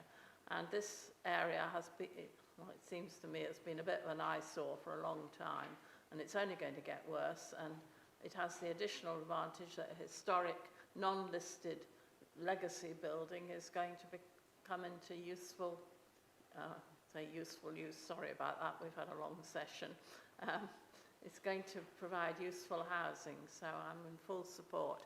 We can always design things better ourselves, but I think the highways solution is about the best that's practical and affordable. Councillor Hughes. Yeah, I mean, I'm swaying towards supports. The design is okay. I think, although there's 8 properties in this footprint is challenging, I think the good use of space. So there's very little not to like apart from this issue of this access, and I still have concerns as to the viability of this.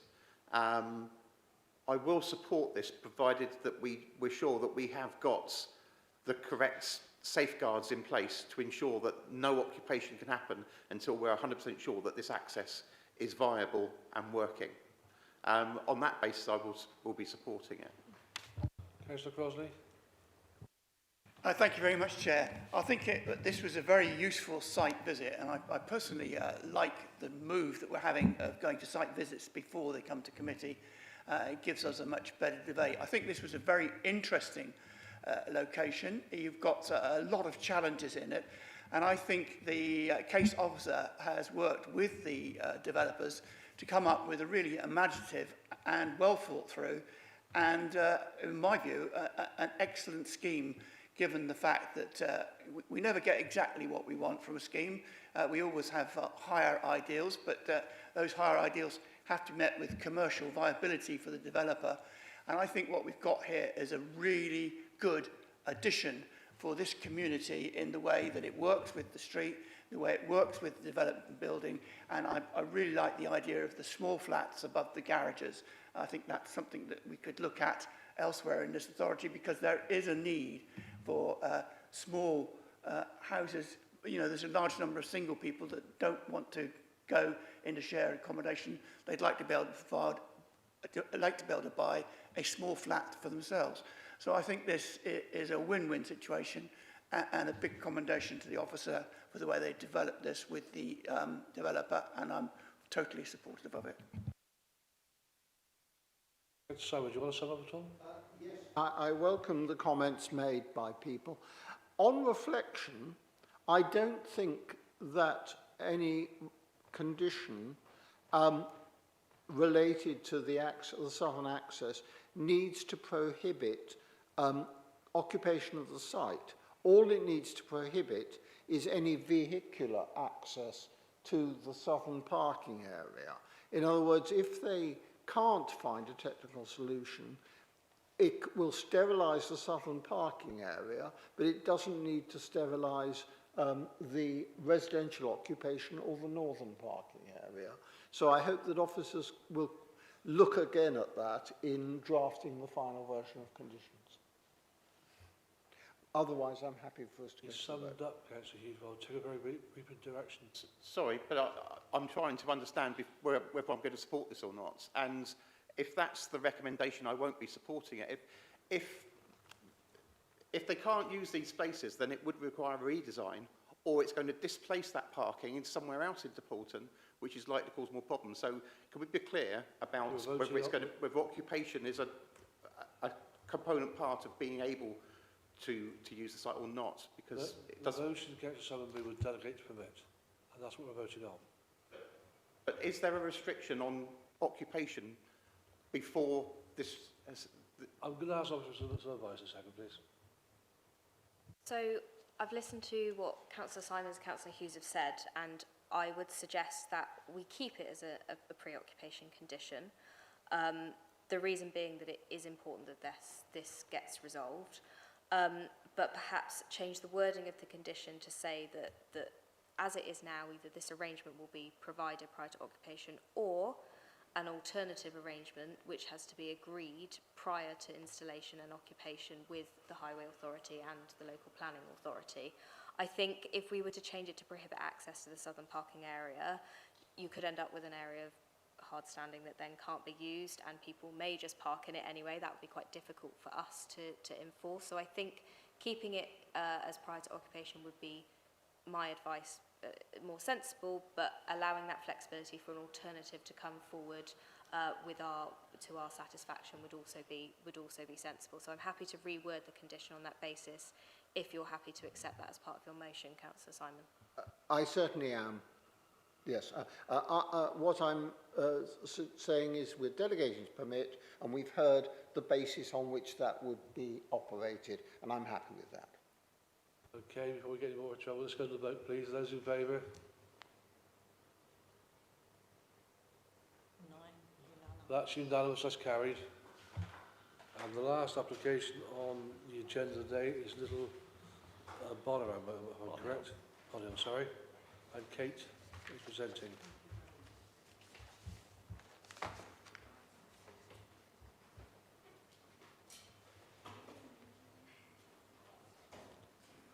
Sam, I know you're still here. I know you're ward councillor on this one, but you haven't indicated to speak on this one.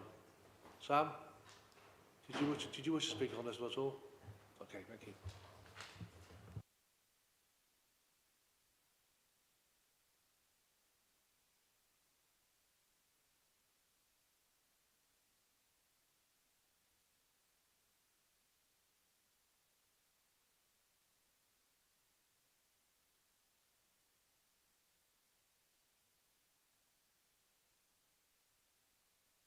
Okay, I just was confused that Sam was still sat here.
Thank you, Chair.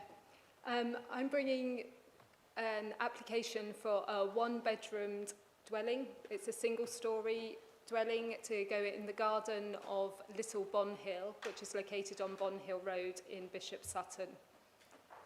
This is the site location plan, so you can see that the blue line is around the entire site and the application site is outlined in red. There is a little building within that red line that they originally came in to reuse. It was a pigsty. They wanted to convert it under policy RE6. We deemed it not capable of conversion, and so we've gone on and considered this application under the Greenbelt policies. The wider site location plan is here. The black line at the bottom of the screen is around the housing development boundary for Bishop Sutton, so you can see that this site is outside of the housing development boundary. It is within the green belt. The national landscape is to the west of the application site, but this dwelling would not be within that national landscape. I've got an aerial view here just so you can see the scale of the existing garden, which is quite large, as you would have seen on site on Monday.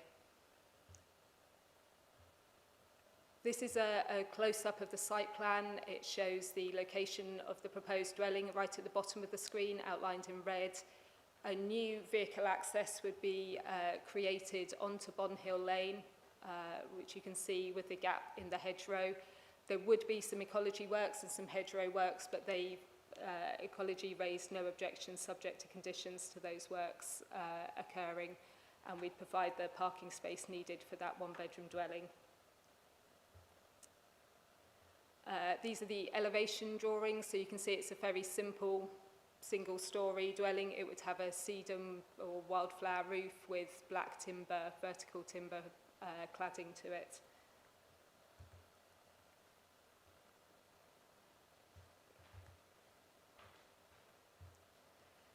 The application site was found to be grey belt, and we considered it an appropriate dwelling, but we can't get the visibility splays to create the new access onto this parcel of land.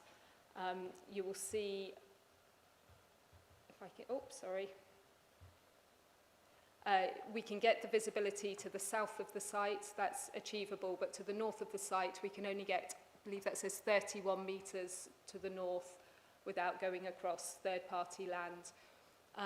It's worth just noting at this point that the lane, Bon Hill Lane, there's a little green dot, I don't know if you can see it, just south of the existing curtilage of Little Bon Hill. That is the point in the road that we go from a 40-mile-an-hour zone to a 20-mile-an-hour zone. So at the point that the new access would be placed onto that highway, it would be in a 40-mile-an-hour zone there. It's also worth just noting there are no footpaths and the road isn't lit. It is very close to the boundary of Bishop Sutton that has a range of services, and there is a bus stop that's located diagonally opposite the existing access to Little Bon Hill. I know as well I was asked about the vehicle movement, so I've pulled off some of the data from the Mayor Brown traffic survey that was submitted along with the application. And this is going to test my eyesight. The survey was carried out Sunday to Friday, finished on the 12th of September last year, 2025. You can see that the weekday average number of vehicle movements was about 1,600 northbound and about 2,000 southbound vehicles a day.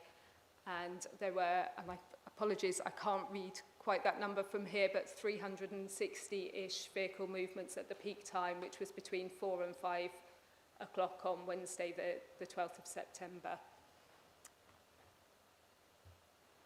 And then just to finish off, I've got a few site photographs there. So the first photograph shows the view back from the application site towards the dwelling that's known as Little Bon Hill. And the other two pictures in the middle and to the right show what was the former pigsty that was originally proposed to be converted, and the proposed one-bedroom dwelling would still be placed on the footprint of that pigsty.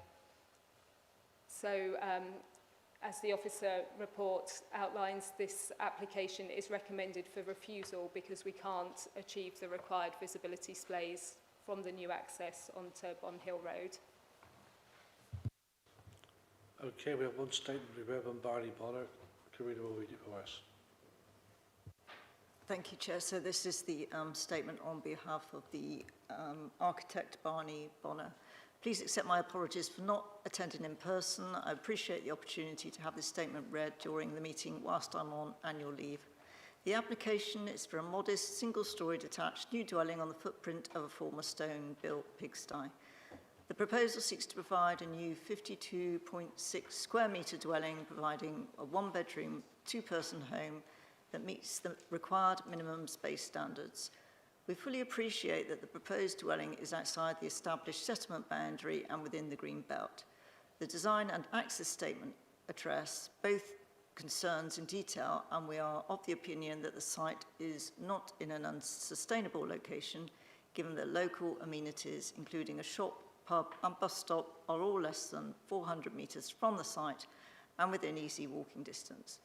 The application is supported with a transport statement and well-written design and access statement that clearly demonstrates the site's proximity to the local amenities. The majority of the short walk into Bishop Sutton is on a 20-mile-per-hour road that services a number of existing dwellings. The proposed dark cladding is recessive in appearance and will assist the building to blend into the landscape and rural setting. The building is further softened with the use of a living green roof, which promotes local biodiversity as well as assists with rainwater attenuation, reducing surface water flooding at source. The areas of grazing are not excessive and will not lead to any significant levels of light spill. The proposed dwelling does not impact the openness of the greenbelt and improves the appearance of the local area whilst providing a much needed new dwelling. Ecology and arboriculture both offered no objection to the application proposals. The application received no objections from the local community, which indicates that the residents of Bishop Sutton do not see any harm in the proposals. The Parish Council did not object to the application, and we welcomed their positive comments and well-written response, which highlighted the need for smaller one-bedroom dwellings in the local area. The local authority cannot currently demonstrate a housing supply. As such, the presumption in favour of sustainable development applies. It is also worth noting that 2 new dwellings have recently been approved at Chew Valley Fruit Farm, which is slightly further away from this site regarding proximity to Bishop Sutton. In summary, this new dwelling will be contemporary in appearance and designed to a very high standard in regards to sustainability, thermal efficient and choice of materials. We believe the development will provide a much needed new home within this popular area and can be a positive contribution to the character and appearance of the local area and Greenbelt as a whole. Thank you for your time, and that's from Barney Bonner, BPB architect. Thank you, Karina. Questions for the officer? Councillor Jackson. Oh, there we are. I thought the site visit was extremely useful, and there was so much land at the back where the orchard was that it made this look much more diminutive than I had thought from reading the papers and looking at what we have today even. What my question would be, would we have the same objection or the same recommendation to refuse if the new dwelling was dependent on the house, say a granny annex or an Airbnb or something? And would there be a problem if the proposed access is unacceptable to having an exit through the main drive of the main house?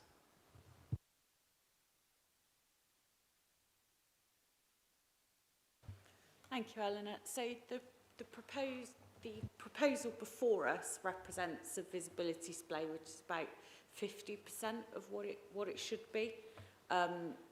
In terms of would we comment that sort of if it were an annex to the existing house, that changes the travel pattern and the number of trips. So we do tend to consider them differently. but without a proposal before us, I wouldn't sort of make a determination here on that. But we do look at them slightly differently to independent dwellings.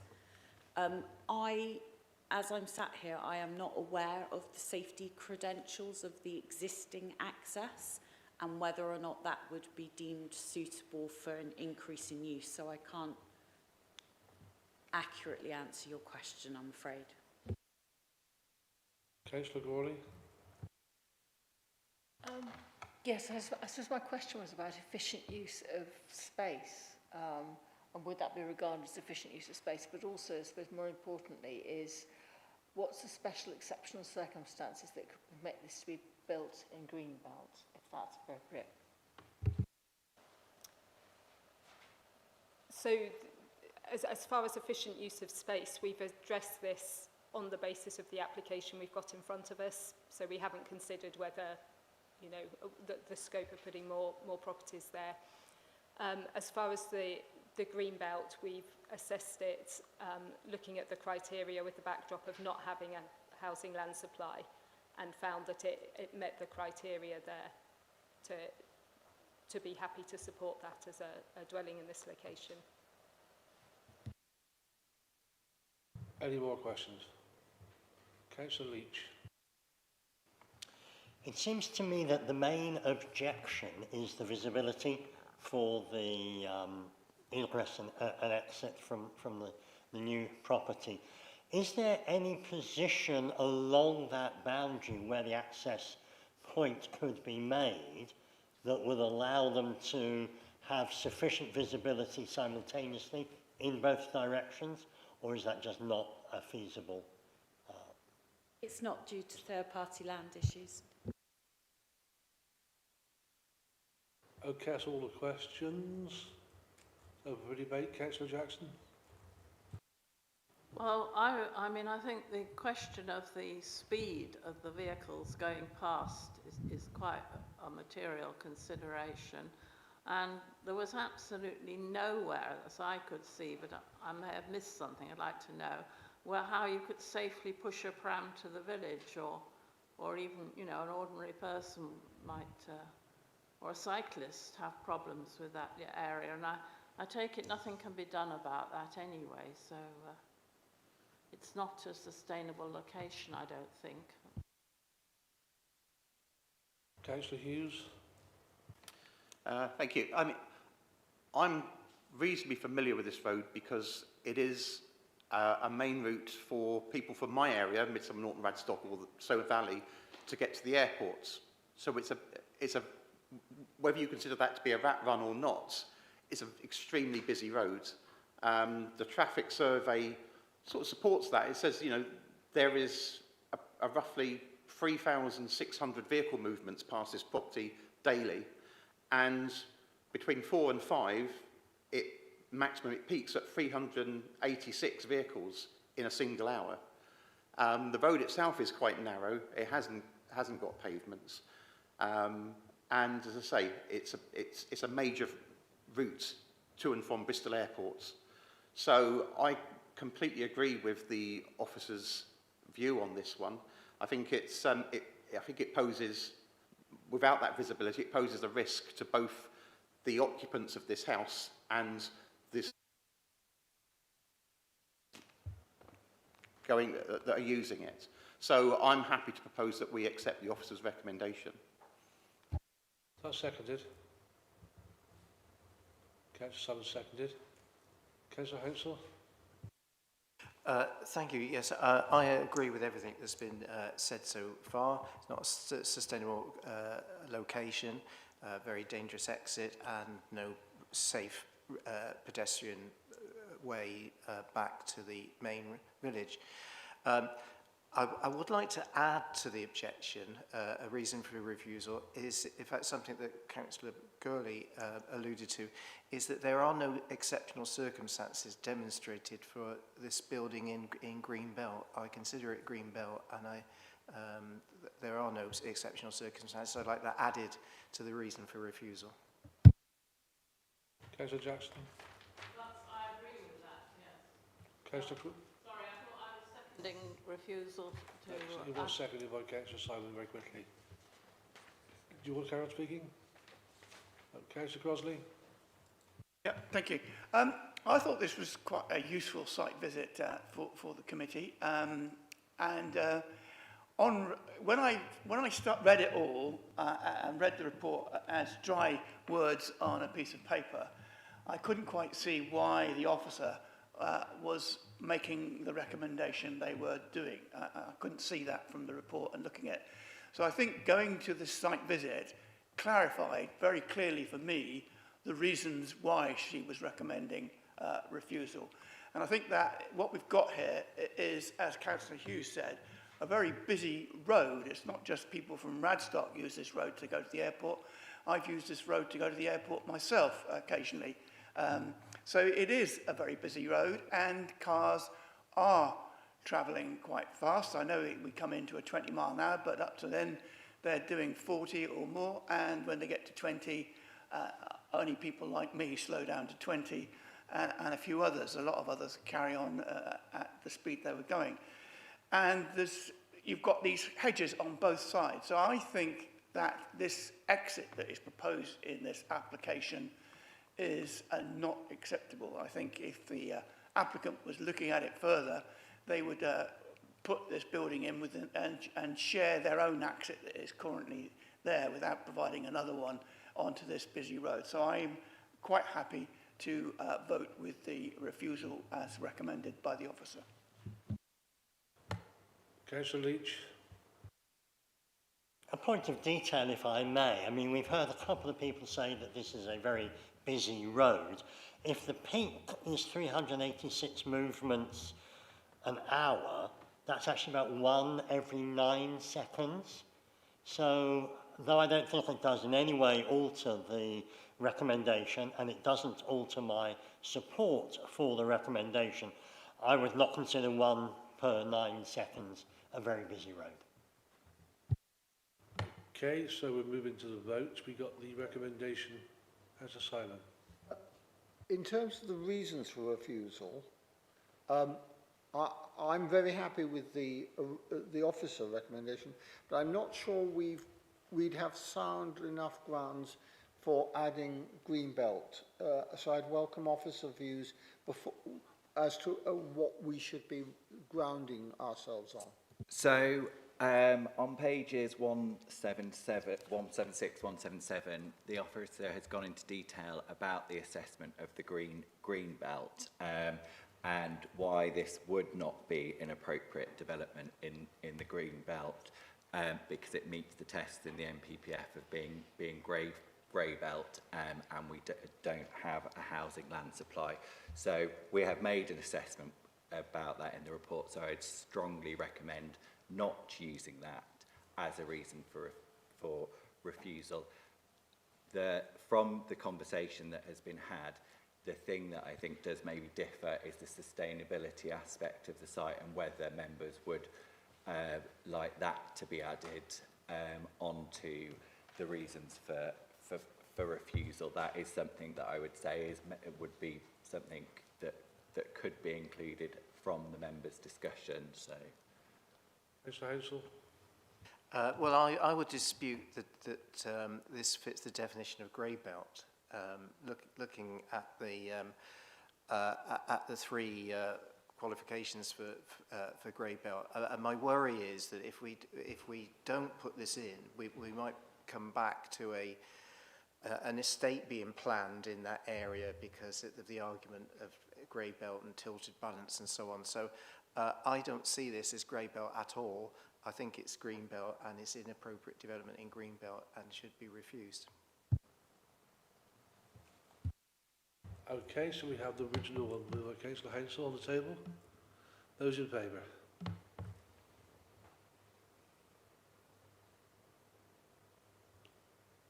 That's everybody. That's carried. That brings us to the end of the meeting. It's been a very long one today. Thank you everybody's patience today. We have about half an hour of technology interruptions today. We will have it sorted by the next meeting. I don't intend to waste half an hour of people's time every time we come to a meeting, so that will be sorted. Thank you for all attending. The next meeting is the 2nd of September, And you'll have a site visit on the 1st of September. A change in day for you. Thank you. Meeting closed.